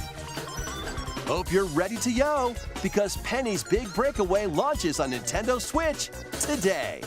I'm a big fan of platformers, and if platformers movements look good, I'm probably gonna play it. So Giddy up for a fusion of solitaire and horse racing in this remastered version of Pocket Card Jockey. there you go. Don't even have to say it. Take cards to create a sequence of numbers and build up power during a race. Check the positions of other horses, spend power to move around the course, and grab special cards to gain the upper hoof. Win events to get new horses, then breed them to raise the next generation of ideal steeds. You can even race online against other players. Oh boy. It's off to the races in Pocket Card Gambling. Jockey. Ride on. Launching on Nintendo Switch. Bred to the new generation of kids. Teach them how to gamble. Local two-player battles are coming as paid DLC to the fruit matching phenomenon, Suika Game. There you go. Choose from 3 modes: Original, Time Limit, and Attack. Aim for a higher score than your opponent in Original mode. Make split-second decisions. So it's kind of like a match 3 game, but Time Limit mode. And overwhelm your it's opponent chaotic. with bunches of fruit in Attack mode. Plus, online multiplayer will be added to the DLC in the future. Get battling when this paid DLC for Suika Game drops onto the Nintendo Switch system today. A bundle of the game and DLC is also available today. I haven't even heard of the game till now. Explore an interconnected Ranger. world of puzzles in this charming adventure. Slide across rows and columns on a sprawling gameplay grid where everything moves when you move. Solve puzzles by venturing out into the wilderness, helping out the townsfolk, and taking down monsters in handcrafted dungeons. What awaits you on this curious journey of self-discovery? The world is yours to solve in A Ranger, a role puzzling adventure, sliding onto Nintendo Switch this summer. Build a life transcending time. Craft your story 1,000 years in the making in a brand new fantasy life game. This once thriving island in the seas of Bavaria now stands deserted. Travel to the island's past to gather resources. Not a fan of that art style, at least the character design. Not a very big fan of that. You'll start out by assuming one of many different roles called lives. Why not become a miner to collect ore? Why don't you get a life? How about a magician to take down monsters? Or even a carpenter to craft furniture? You can swap between these lives and many more as you rebuild the island. As you travel through time, you'll gradually uncover truths about your new island home. Additionally, up to 4 players can journey together online. Invite friends to the island and set off to discover the secrets that lie in store. Yeah, optional multiplayer, not bad. This life is yours to live in. Fantasy Life I, the girl who steals time. Launching on Nintendo Switch Why have October 10th. I in the title though? Like, ah man, Japanese. they put unnecessary things in their game titles. Outbreak Island. So this is not part of the Nintendo Direct. I don't think it was. Oh, this is part of the IGN Fest. You see the big old IGN on the bottom right. It's like, oh, this is part of the IGN Fest.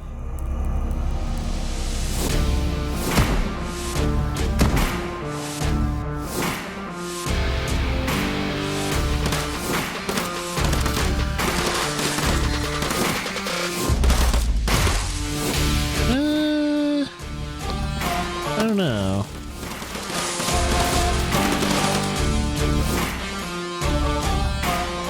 Customizing of trucks. Okay, maybe. The combat didn't really look too good.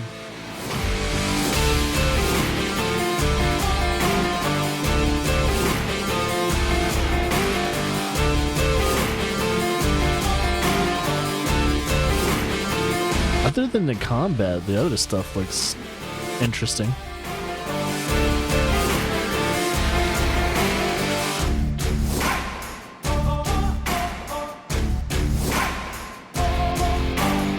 Trying to pretty much like rebuild a life, stability and everything like that, but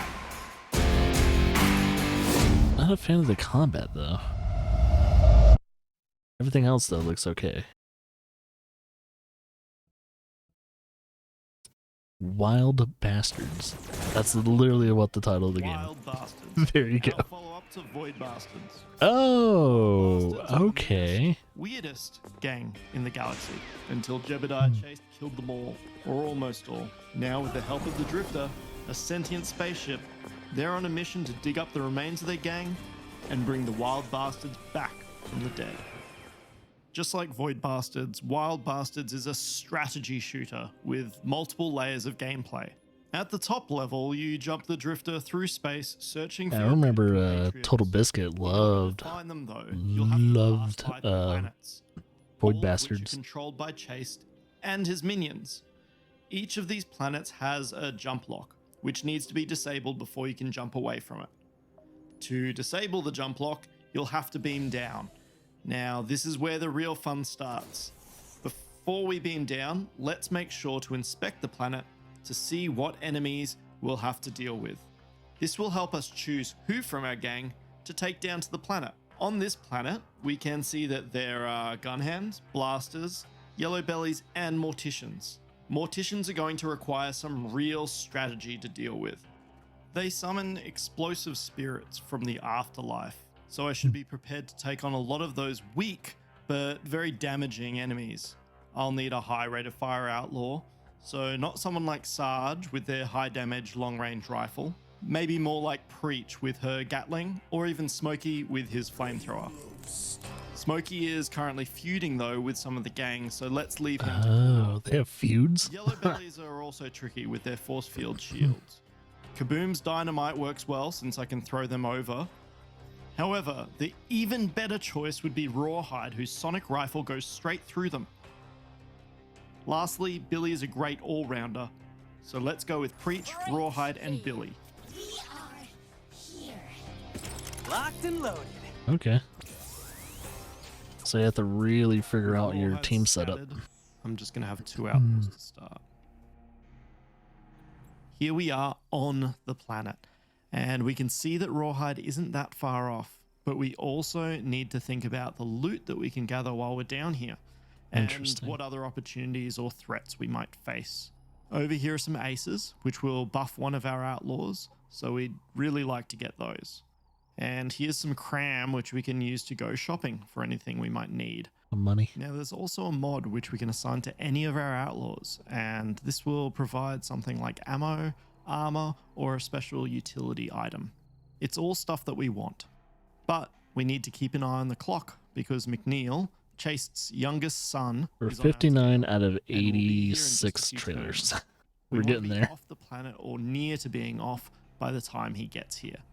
That requires getting to this stairway where we can beam back up to the Drifter. Let's get started by recovering Rawhide though. So that's going to mean breaking through this roadblock here. But before we do that, I'm going to stop off at this location to drop off some invulnerability pickups at the roadblock. It's going to be a tough fight, but we can make it a little bit easier for ourselves. This encounter has gunhands, blasters, and morticians. The key to combat in Wild Bastards is actually the ability to swap between your outlaws during the showdown. You can see I have started as Billy, but when I need to, I can swap to Preach to utilize their weapon and stunt. This pickup is one of the invulnerability pickups I deployed from the planet map. This juice pickup I can use for my outlaws' unique stunts that can get me out of some pretty tricky situations. Dealing with these spirits, I have to be aware of my surroundings, since the biggest risk is being overwhelmed if I lose track of where they are. If I keep an ear out though, I can also hear the enemies taunting me. This is going to help me pin down their positions, which is essential.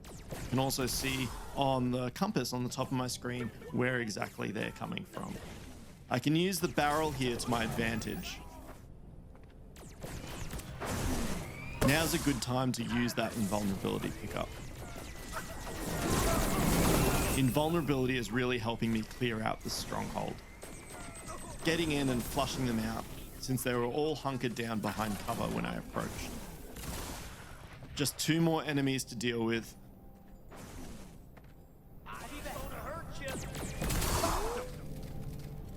By the sounds of it, a gun hand and a mortician. I can use Billy's stunt now to quickly unload my rounds. Might as well grab another invulnerability just in case.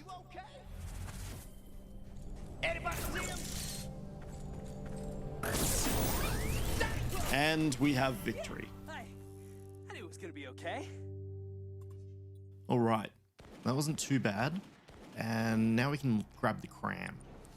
But that's not the end of our movement for this turn. We need to watch out for the patrol marching around up there. Do they move too? Ah, they do a move. good way away from them for now. Our turn again, and it's nighttime, which will make showdowns a bit more intense. Let's recover Rawhide. Now that we've got 3 outlaws, we can change our strategy up a bit. Let's pair Rawhide with Preach, and we'll send Billy off on his own to grab those aces up the top. Billy needs to retrace his steps, but you'll see we've got a handy teleporter here, which is going to save us some time. Before we let Billy fight though, let's take care of this roadblock down here with Preach and Rawhide. Conveniently, there's some health here though, which I'll grab for Preach. As a night showdown, things are going to be a little bit different. I will have somewhat of a stealth advantage as the enemies are going to struggle to see me at a distance. Rawhide's sonic rifle will help with the yellow bellies. They also interesting. The darkness is like a fog of war. This is one of his aces, so a permanent buff that I chose. That's a yellow belly, so time to switch it up. Since it is night, spotting enemies will be harder.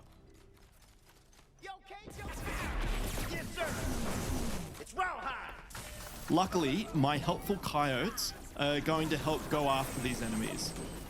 That is, if I don't shoot them too.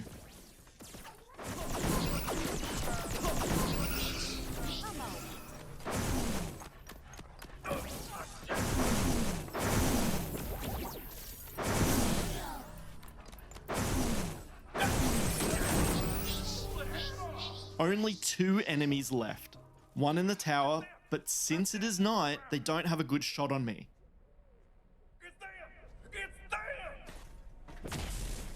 Another yellow belly, so Rawhide's turn.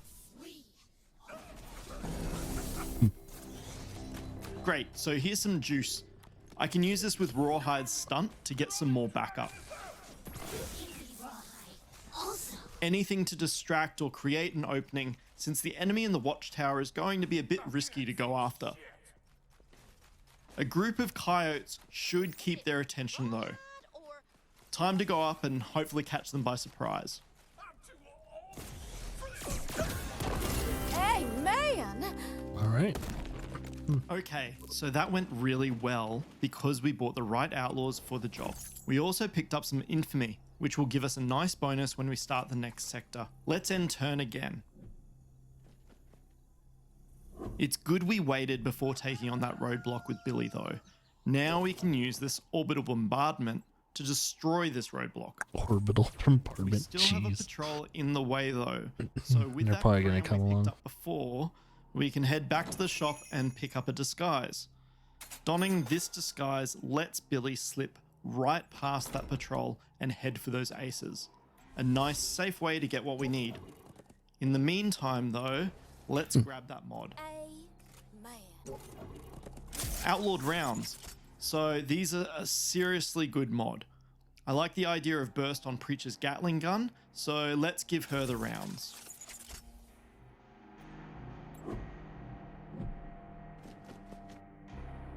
We don't want to drag our feet though, because McNeil has just landed, So it's time to get off this planet while our outlaws are still breathing.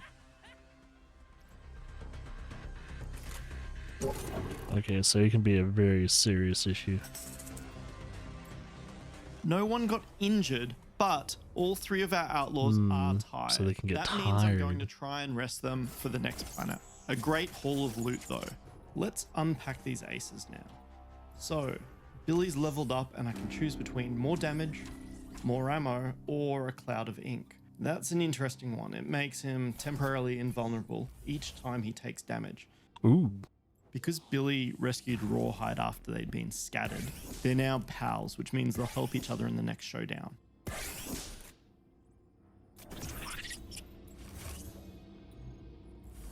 Now we're back in the Drifter, we can move on from Watley's Repose. We have a few options for our next jump. This harsh planet is going to be very tiring. We have an elite planet here, which would be a real challenge, although very rewarding. Scripture 3 has aces, which would be nice. Far Libra is where our compatriot Hopalong is jailed though, and I really want to get Hopalong back, so that's definitely going to be my next stop. So you have to like free people We'll from leave jail. rescuing Hopalong for another time. There's a lot more to this game to show, so please follow us on social media or join our Discord to find out more. Thanks so much for watching. Interesting. Definitely different from Void Bastards, but has that same type of difficulty. Void Bastards was difficult. This one's probably gonna be no different. Let's jump ahead a little bit, shall we? Punky Squire. Our friends Jot This is a and game Thrash I'm are up to very in their excited quest about. to cause a little trouble for mean old Hunger.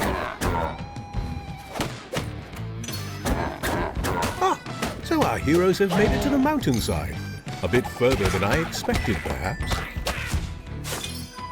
And it seems our bunny friends know where Jot and Thrash can get a pass inside. But it might take a bit of adventuring to find it. So that's what's cool about the game. I thought that was like awesome.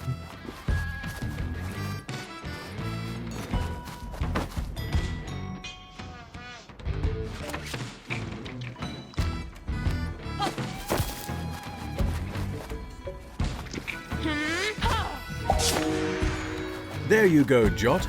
He seems to have found it. And found a bit of trouble as well.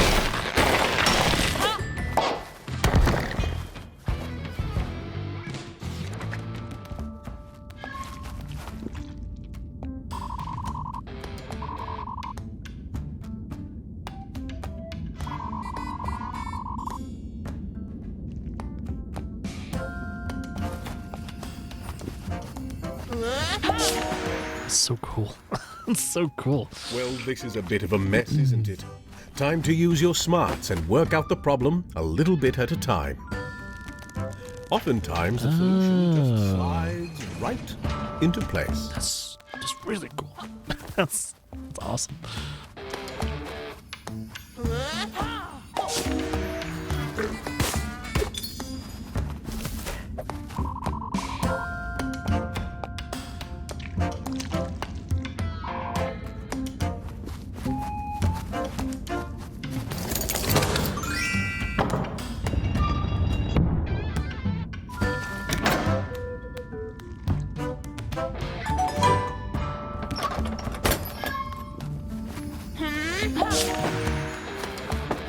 I was like, the music has a little bit of that electric guitar like going on.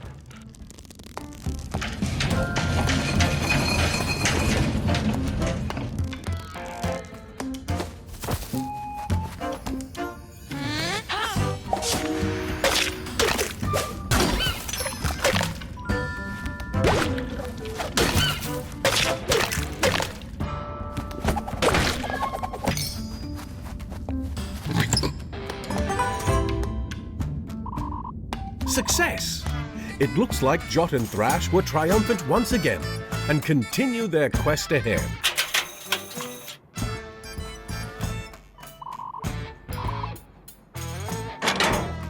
But who knows what's on the next page for the Plucky Squire? Yeah, that's a game I'm very excited to play. It's Devolver Digital too. Devolver Digital. Hello. We made a game Harold together with our Habit. friends, and it's called Harold Halibut. Hello. How are This you? is another very unique looking I'm game. Harold Halibut. Looks awesome. Yes, I'm sure you are. Harold Halibut is a narrative game about life Man, and look how it friendship on a looks. city-sized spaceship that crash-landed on an alien water planet. You help your scientist boss, Jean Marot, to figure out how to find a new, drier home. The game begins with Harold's mundane day-to-day. Like the way he moves and everything too is so encounter lead down a rabbit hole to a psychedelic new realm. Crazy. What part does the dubious Allwater Corporation play in all of it? Who are the mysterious light keepers? And why the tube fares keep going up. Explore away from the start and get around via water slide tube system which connects the different districts of the Fedora 1. You are able to openly travel between the various parts of the station. You seem to have waylaid your PDA. Ah, thanks, Professor. You can keep track of the tasks and messages you get from other characters on a wonky handheld computer. It comes bundled with a notebook where Harold recaps the story in the form of crude little drawings. It was important for us to not only focus on the increasingly exciting main storyline, but to create a world full of interesting events and meaningful encounters. Woven into the narrative, you'll find playful interactions like playing music to space bacteria, fixing a broken 3D printer, or having a party! We made everything in the game by hand, sculpted from clay, carved from wood. That's so crazy. But then, we 3D scan it all, and in the end, you can walk around as Harold and hang out with the inhabitants of the Fedora 1. It's been more than 10 years since we started this project. Dang, we man. can't wait to finally release it within the next couple of months. They've been working on it for play a a demo long of the game time. and wishlist it on Steam. That's a game. That's definitely going to be a future playthrough. That game looks crazy cool. Next to, like, you know, Plucky Squire, which is another very unique looking, awesome game. Ninja 5-0. This is probably like your 80s inspired, like, ninja story.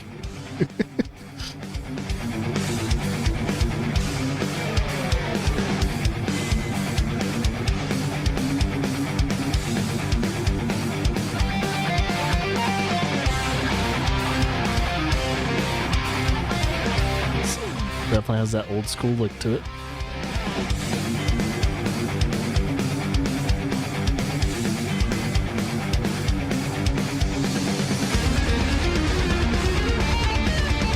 Don't shoot.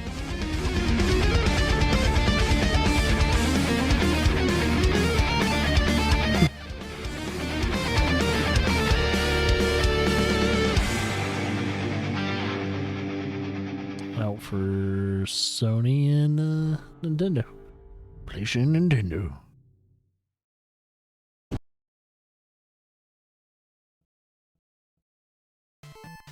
Felix the Cat Collection. Wait, were there Felix games in the past? I guess there were. Yeah, I guess the Felix Cat Collection's a thing. How many games were there then? What, 2 or 3 maybe? I'm assuming.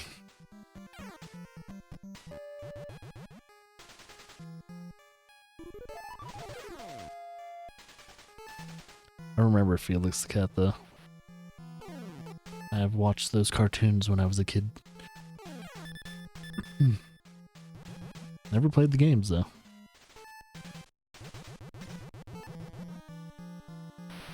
I didn't even know there were games.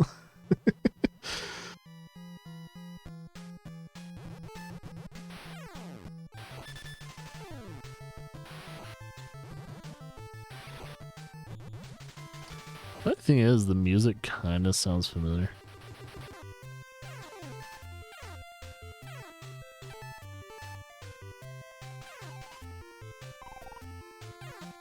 I'm trying to figure out what he's carrying. Is it like a tool box or is it like a lunchbox?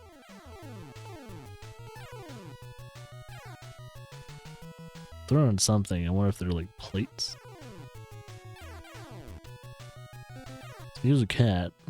Just kind of knocks things over.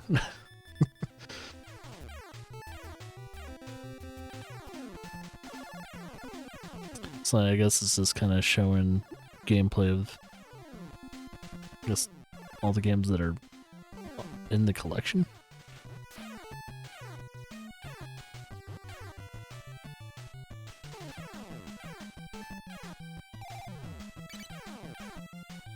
No more paddling for me. I'm gonna ride either a dolphin or a very big fish. Now he's in space.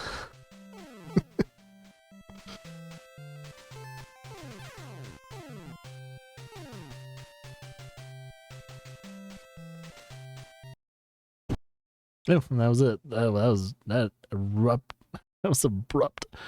Okay. Rocket Knight Adventures Respark Collection.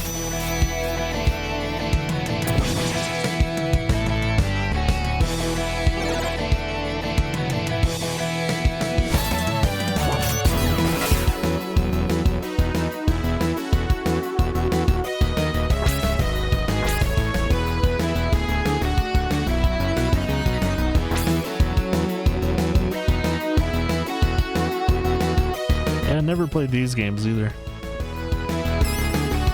Guess just now's my time to play them. Have an art catalog and all that too. That's cool.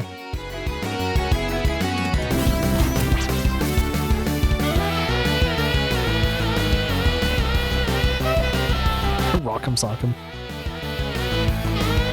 Shmups.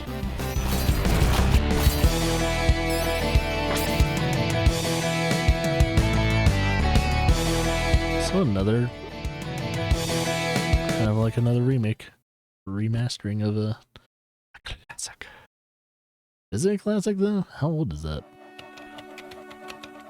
So this is Lamasoft. To work on stuff that I want to do.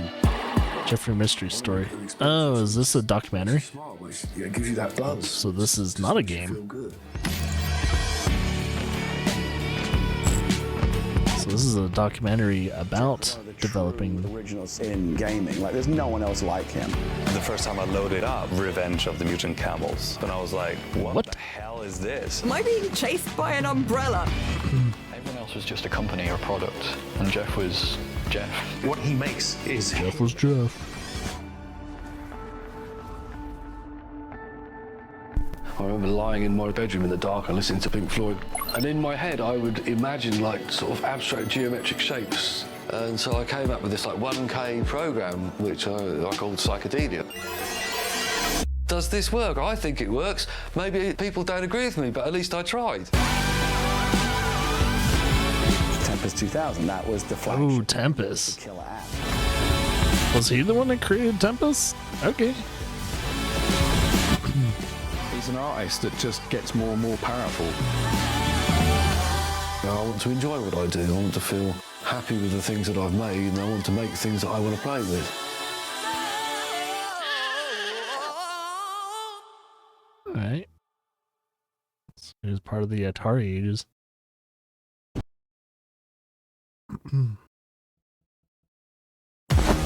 Turbo Kid.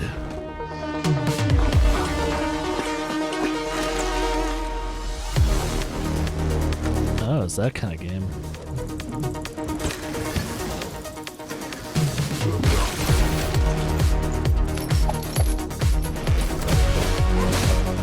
Okay. Oh, wow. I think it's bloody. Okay. Whoa. Okay. Ultra violent.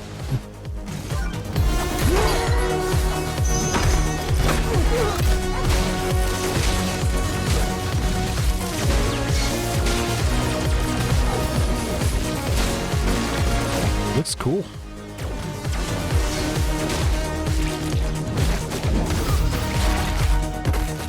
Team.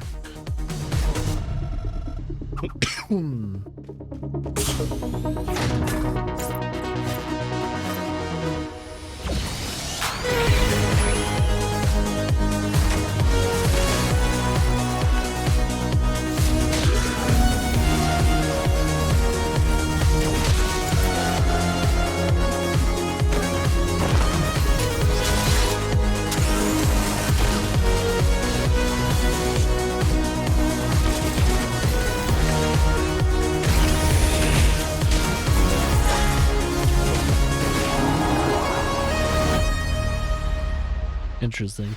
So you're like, in some of your transportation's kind of like a bike. You can enter combat with your bike and all that too. Oh wow, on the 23rd. Oh, demo drops the 23rd, coming out on April 10th. All right, Flintlock: The Siege of Dawn. Can I get you a coffee? Oh yeah, this game. Stronger.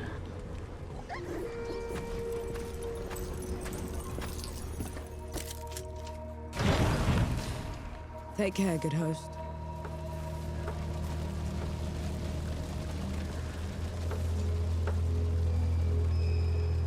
It's gonna be a pretty weird game, but looks very promising. Watch out, Nor. Good work, Casey.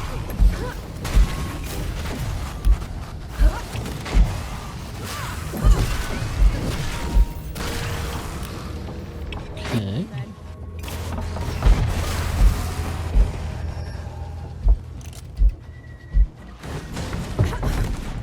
You asked for it.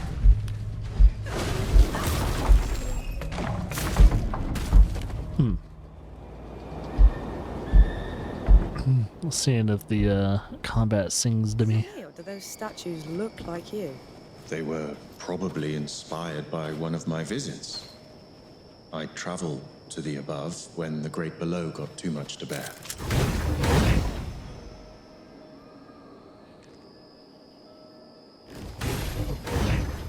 Oh, a change of armor. Something's off. Keep your eyes peeled.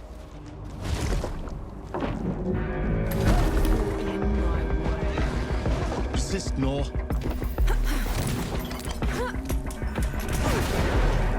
Try and burn his shield.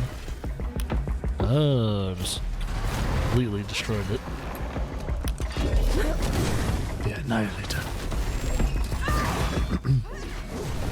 Don't die on me, Nor. Okay. Oh, slow him down. I don't know what that purple bar is. Or are those like a stagger bar or something?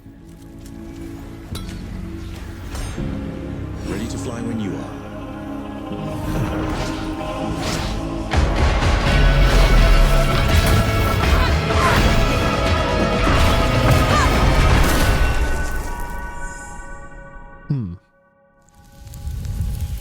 See, I'm slightly on the fence about this game, but it does look, you know, as I say, promising.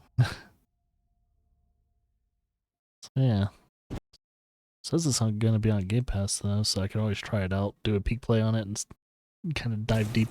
Welcome to Wild Bastards. We've already seen plenty of this game, so we could probably skip this one. Got a good amount.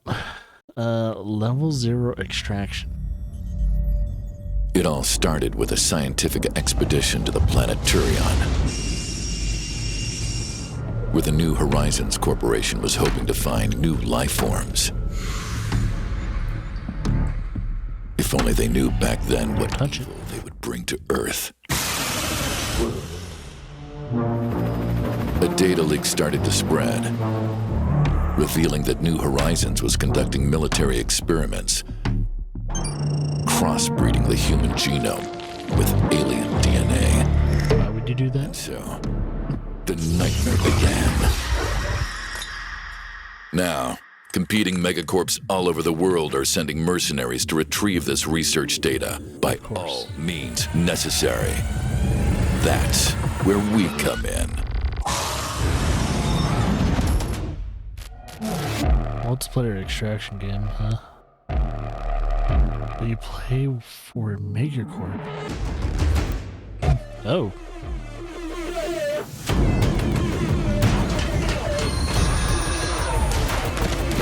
Oh, is it PvP, but one of the teams play as like... Oh, PvP, PvE. Emergency power supply. For one of the teams play as the aliens. That's cool.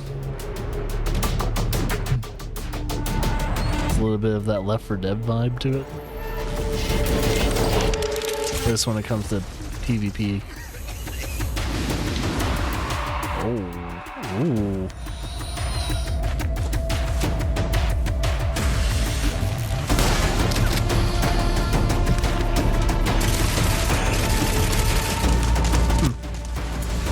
The way your gun moves while you're aiming down sights, you can actually kind of move it. It's very interesting.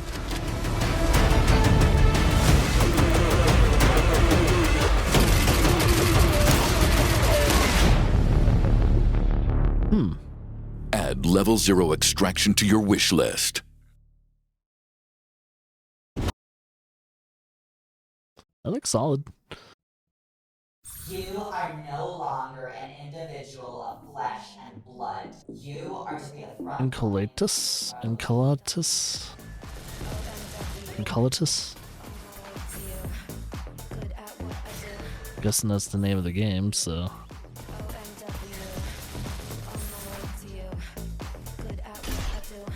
It's a fast-paced first-person shooter. To shatter, all it takes is a slip. You are the mud underneath their boots.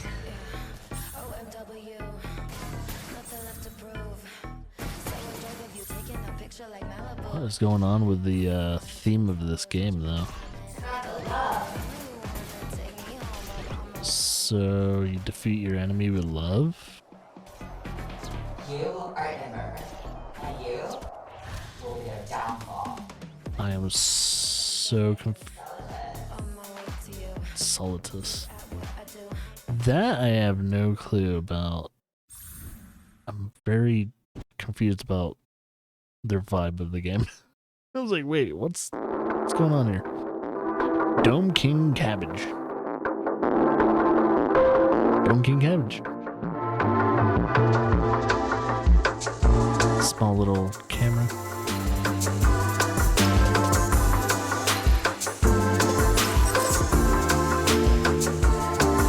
So 2 weird games back to back.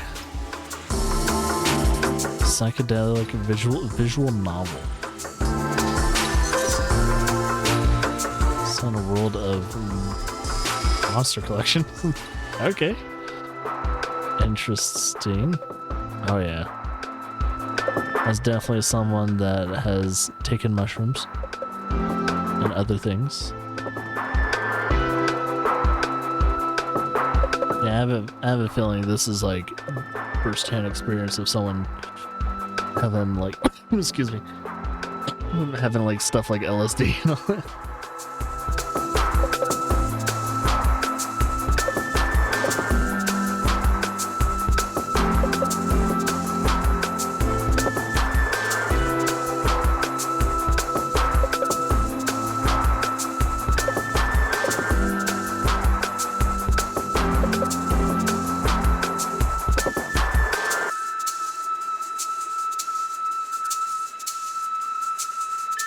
It might just be weird enough for me to play.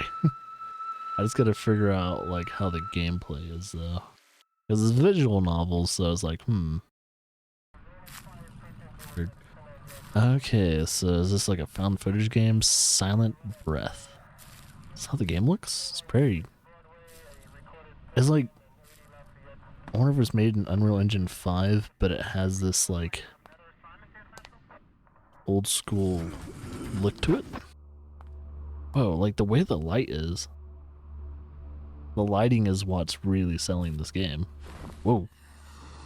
Another weird game. Oh no. Got stock screams in the game. That's like the Wilhelm scream for women. You know, you always hear that type of scream in movies and even video games. Dude, the way this game looks is crazy looking. It's like, it's in the betweens of realistic, and it has certain like patterning meshes that kind of remind you of an old school game. So it's like, oh, I like how the faces are blurred out. Like oh yeah, this. I wonder if it's like a. Oh no, is it a collectathon game? Hopefully you don't have to like find all the pages before. What the Yeah, that's creepy as hell.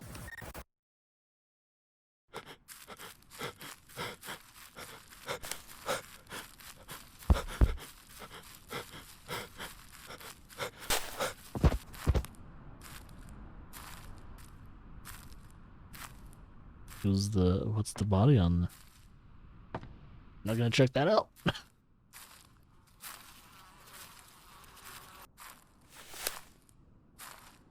What's up with the body right there? Oh, the way this game looks, though, it looks crazy. The lighting, it's all about the lighting. The lighting looks really good.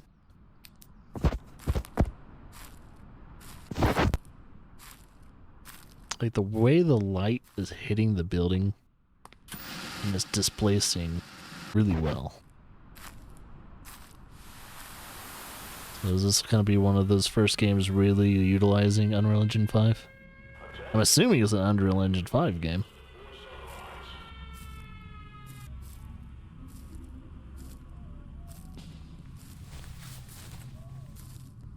So early 1999. I was in Germany at that time.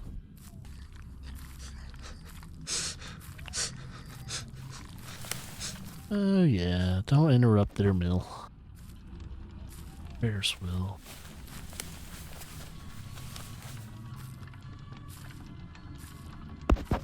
Game's looking a little wild there. Oh Jesus! What the heck is that? Does it stop moving when it's like when you're looking at it? Oh no! There's like, I hate that. It's like the weeping angel syndrome. Okay, so there's actually that is creepy. That is creepy. Oh, I love it. All right, Myth of Empires.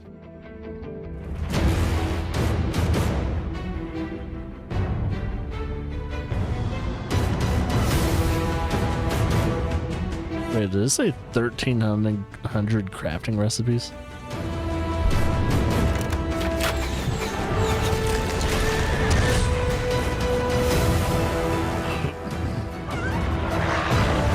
Save the puppo.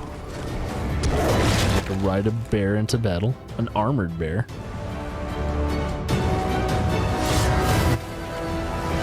This looks like it might be a wacky game. But it's like Chinese inspired.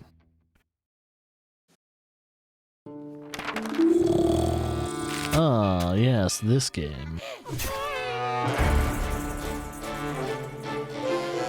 We live and die by the Inclunati. quill, for it is ink that gives and takes life away. The hand that wields the quill rules the battlefield. It shapes history. The ink shall flow like a river, cleansing wickedness. We are the Inculinati, and we draw as if there is no tomorrow.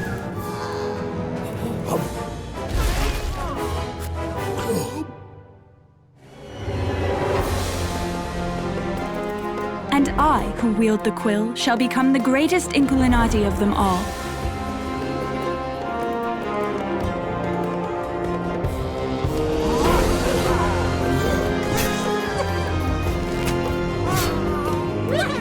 It's a very interesting strategy game.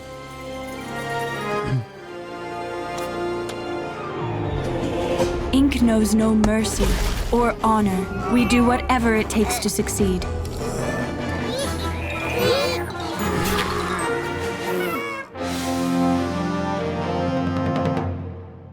Now, who is taking so long here to... Oh, wait, it's my turn. Oh, jeez. Out now. Oh, it's already out. Okay. Oh yeah, I totally forgot it's out. Oh man. The indiscriminate use of wigs can cause transient madness in a field This is wigged out by a UFO.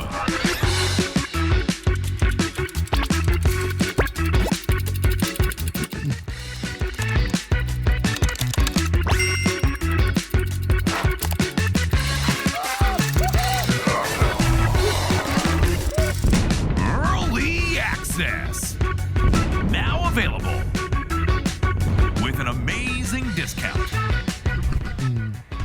Okay. get to see a little bit of gameplay. I was gonna ask, like, what type of game is this? It was like, oh, it's a kind of like a party game. Hurry, grab your friends and get wigged out. Join early access. Wigged Out, where wigs and wackiness collide. Okay. Oh yes, Pacific Drive is officially out. This is a game I plan on playing in the future. Looks really cool.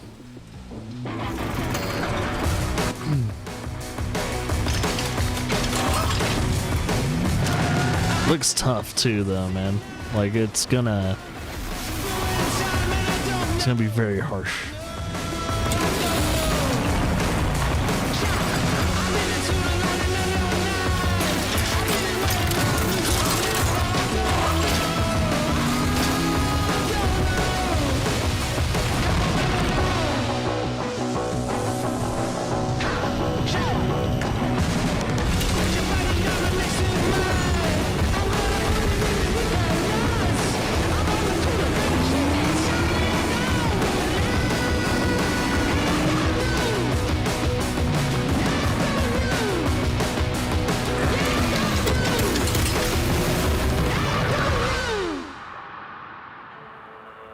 Yeah, the game looks good.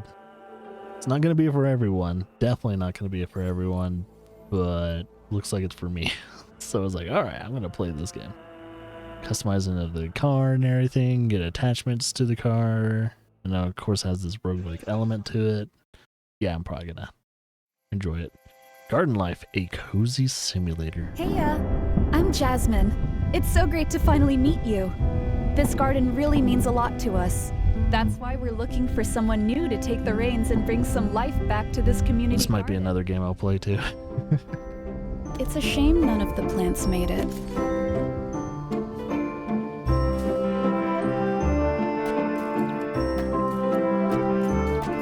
Look at how great the garden looks already. You're a natural. Goodness.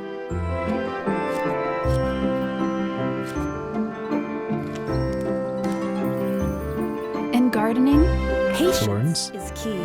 It's summertime. Hard to believe you've been here for a whole season already. Water your beautiful plants. Have a sprinkler system, that's pretty cool. You have a shop? Wait a minute, is the shopkeeper a toad?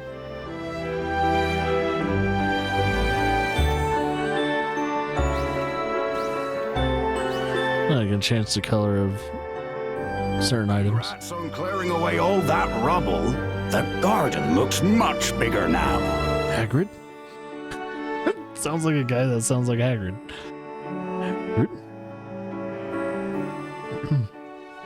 I'm really glad I found you to look after the garden. You've done really well with it. I think it's something that Laura might enjoy too. Ooh, I might have found a game for Laura to play. Peggy 16. Undead Inc. Welcome to Enswell Medical. It is with great pleasure I introduce Director Coleman. Thank you, and welcome to all of you who are starting your own. We got a few more. Today I'm here to talk about building a thriving business. My apologies. There has been a development that requires my immediate attention. Janine. Of course, Director. Our apologies for the interruption. Let us continue with the presentation. In choosing to become a franchisee of Enswell Medical... Director Coleman, sir, we're hearing... In which, of course, we can provide significant support, such as the opening of your new offices. Our technology infrastructure is superior to all our competitors and will be of great value to the upgrading of your medical equipment, research facilities... Power all hanging in there. Extent of the outbreak into new areas of research, whilst simultaneously continuing to produce a range of medicines for your... So you play as like a company like Umbrella. Wonder if that's the case. You play like Umbrella. Especially Director Coleman. We wish to thank you for your support. I like how there's a little bit of blood on his like sleeve. You submitting your email address on the form at the end of the call for all correspondence and contracting information. Goodbye. Yeah, it's going to be one of those, like, manage a corporation research facility and make sure it doesn't go crazy. So this game is called Little City Bigger. It's for the PlayStation VR 2. That expensive headset. Ridiculously expensive.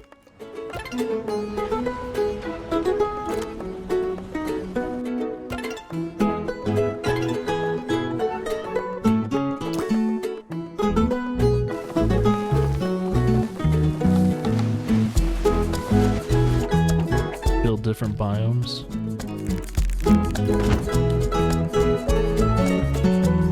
Now it's smack him out of this guy.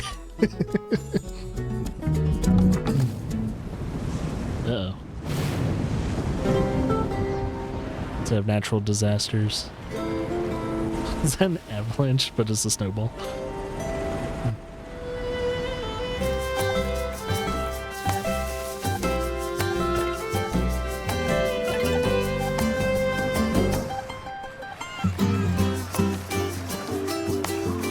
Looks fun and cute. I'm a city builder kind of guy, so it's probably very simple, but at the same time, it's like, it's fun to mess around in, especially if you have a VR headset. PlayStation. You're one of those lucky people that can afford it. If you can afford it, go get it. The Forever Winter.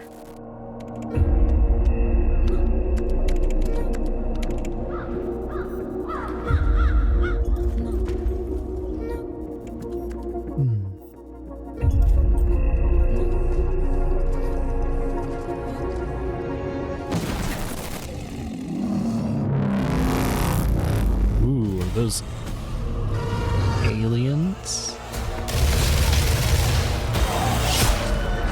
Well, they're screwed.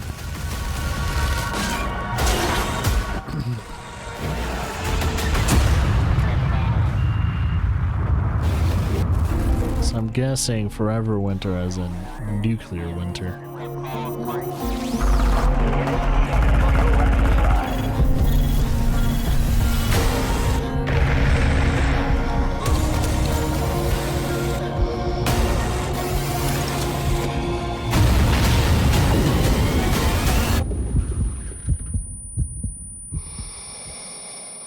Interesting art style.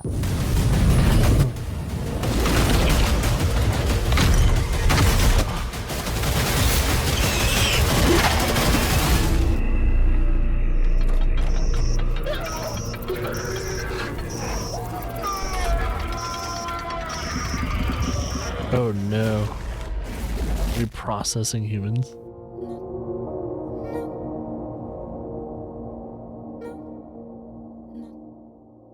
Okay, probably gonna be a pretty dark game. Now, if we could only see some gameplay of that and get a better understanding of it. Peggy 12. Millennia. History's pretty big. And history can go in a lot of different directions. It's all about this fight for history and who can control it. The ability for us to kind of push boundaries outside of what actually happened. In a way that hasn't been done in other 4X games. What if we have alien visitors? How is that going to affect history? The ability to take it off the rails. What if steam power was viable for real technologies? Balloons and zeppelins and steampunk. What if we have to fight off this evil rogue AI? I think a history buff could get excited about the alternate takes on history. One of the main things that sets Millennia off are the variant ages, which changes how the timeline goes every time you play. You could go into a crisis age, like the Age of Blood, and immediately see impact all across the map. We are showing so much at any given time in a much stronger way than other games tend to do. We also have our deep economic model with the goods. You can cut that tree down and make logs, but you could also take that tree and turn it into paper, which can be used to make books and religious texts. It always feels like there's something new going on in Millennia. It's been really rewarding to see players get into Ages for the first time. When we hear somebody talking about their experience in the game. I got into the Age of Revolutions, and all these rebels appeared out of nowhere. And that's exactly what we're trying to build. We bring in experience and knowledge of how to create great games. The only way that we know how to build games is to build games that we love to play. Each game will be unique. It makes replays a lot of fun. It's not infinitely replayable, but I did the math, and it's a really high number. Players are defining the ages. They're shaping the course of history.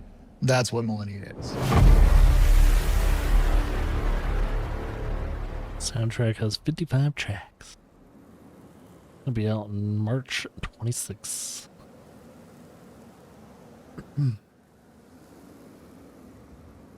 C Prompt Games. I like their logo. Next on the list. Alright. Control-Alt-Deal.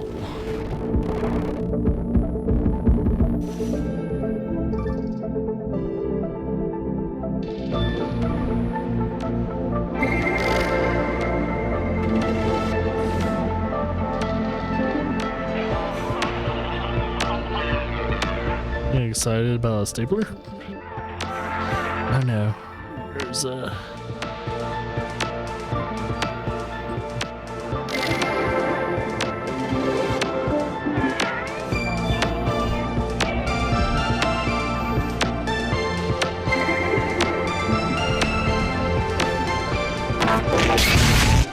Trying to figure out what's going on in the game.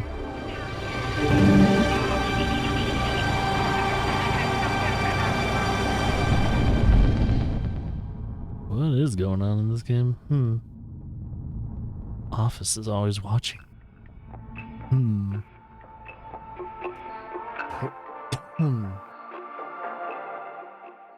It's gonna be out on everything, practically. Wanderer, the Fragment of Fate. Oh, it's a VR game. That's us. Question is, how in hell's name did we end up in this dilemma?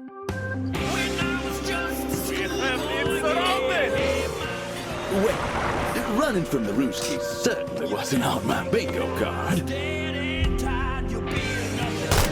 But sometimes the only way forward is back. Let me explain. It begins with you inheriting me, a time-bending watch. Unfortunately, you've also inherited a rather hefty burden. Essentially, you have to save the entire human race. That old chestnut.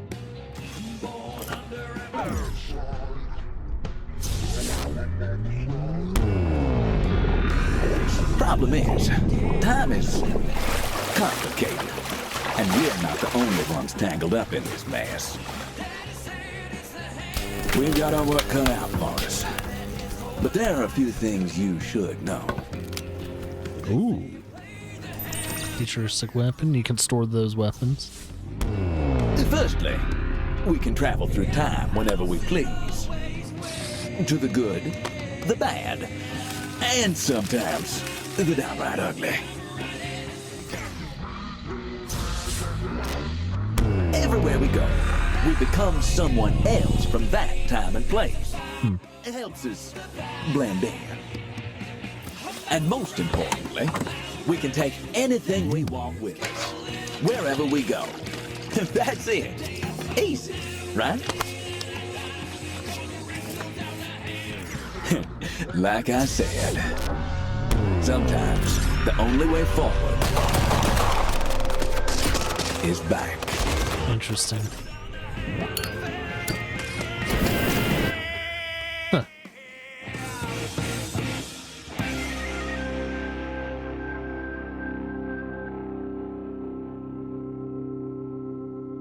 It's very, a lot of things going on, man. Hey, one last thing.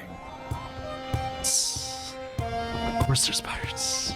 Can we be a swashbuckler? Oh, so that'll be something that will come out in the game in the future. Well, that's cool. The Wizard, Dark Times, Brotherhood. Another VR game.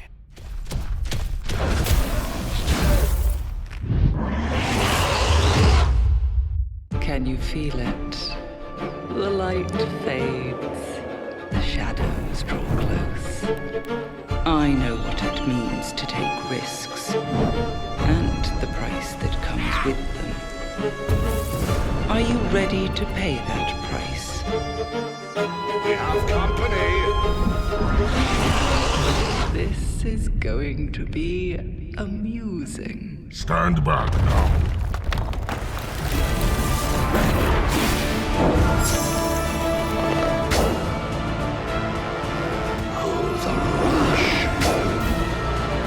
This spell will do quite nicely against anyone standing in your way. The shadows draw close. First, I thought the character was like, it was like, oh, that would have been fun. I mean, you could probably do that, or PlayStation.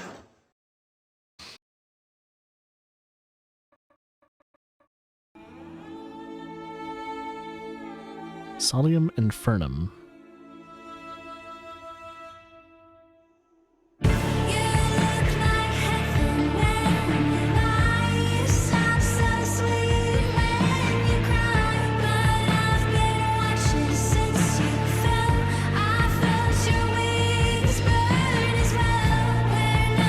So, you like rule in hell? It's like a strategy game in hell.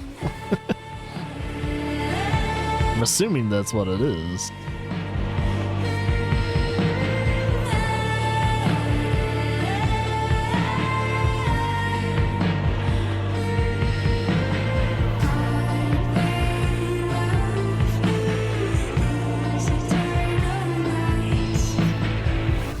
Yeah, looks like it. Looks exactly what I think. Yep, strategy game from. No, we haven't had a strategy game like that. At least a place like that. Welcome to Paradise. Teamwork is key to survival, even more than Zombots. Oh, top down. Human people can give you an edge. Everything you can do solo, you can do even better in co-op. Many minds are better than one, and with up to 4 players, flip your basic zombie smashing efforts into slick, automated butchery. Gathering resources is the backbone of any survival situation. A loot in time saves your spine. Laying traps is another vital activity. Ah, yes, the whirring saws of death, a personal favorite of mine. Don't forget to have someone assigned to Zombot duty. Oh, this game. By turning zombies into your loyal Under workforce. Yeah. Of course, no team would be complete without a solid leader to tell everyone to check their place and watch the rear and then take all the credit. Now this team is working like a well-oiled... Hang on, what's she doing? You can't take on an entire horde solo. Oh, that's a mess. Well, that's what happens when you don't play as a team. Yeah. It'll be very interesting. And we are done for today. Sweet Caroline. Okay. Alright, cool. Oh, man. Another long this week of trailers, mainly because there was a Nintendo Direct, IGN stuff going on too. Apparently they have their own little thing, IGN Fest, whatever they call it. But yeah, there's a good amount of trailers, a good amount of games being shown off, being released or have been released and have been announced, of course, and all that stuff too. The games that kind of, pretty much took up my fancy. I don't have them all on the list, but, Sandlands, Super Monkey Ball, Banana, Rumble, the Elden Ring, Shadow of the Erd Tree, that one grabbed my attention. The cute little, another Crab's Treasure game was really cool. Goo World 2, and plenty of other things. So, yeah, there's a lot of weird games too. I don't know, this week of trailers definitely dived into the aspects of, trippy weird games. So there's a lot of really, psychedelic type of games, very interesting art styles. There's also even some promising horror games, maybe in the future, hopefully. But yeah, I've noticed there's a lot of developers out there finally somewhat, acquiring the attention of, hey, instead of making games look realistic, how about we start doing more unique art styles that will last and, test the span of time. That would be really cool. And I'm more intrigued of games with very unique art styles than more realistic looking games. So I'm glad I'm seeing more of that, but at the same time, I'm really hoping they're, at first and foremost, fun to play. If they're not fun to play, there's no reason to play them. So that comes first and foremost. But yeah, since this was a long This Week in Trailers, I'm probably going to end it here. I'll see you guys in the next This Week in Trailers next week. Maybe.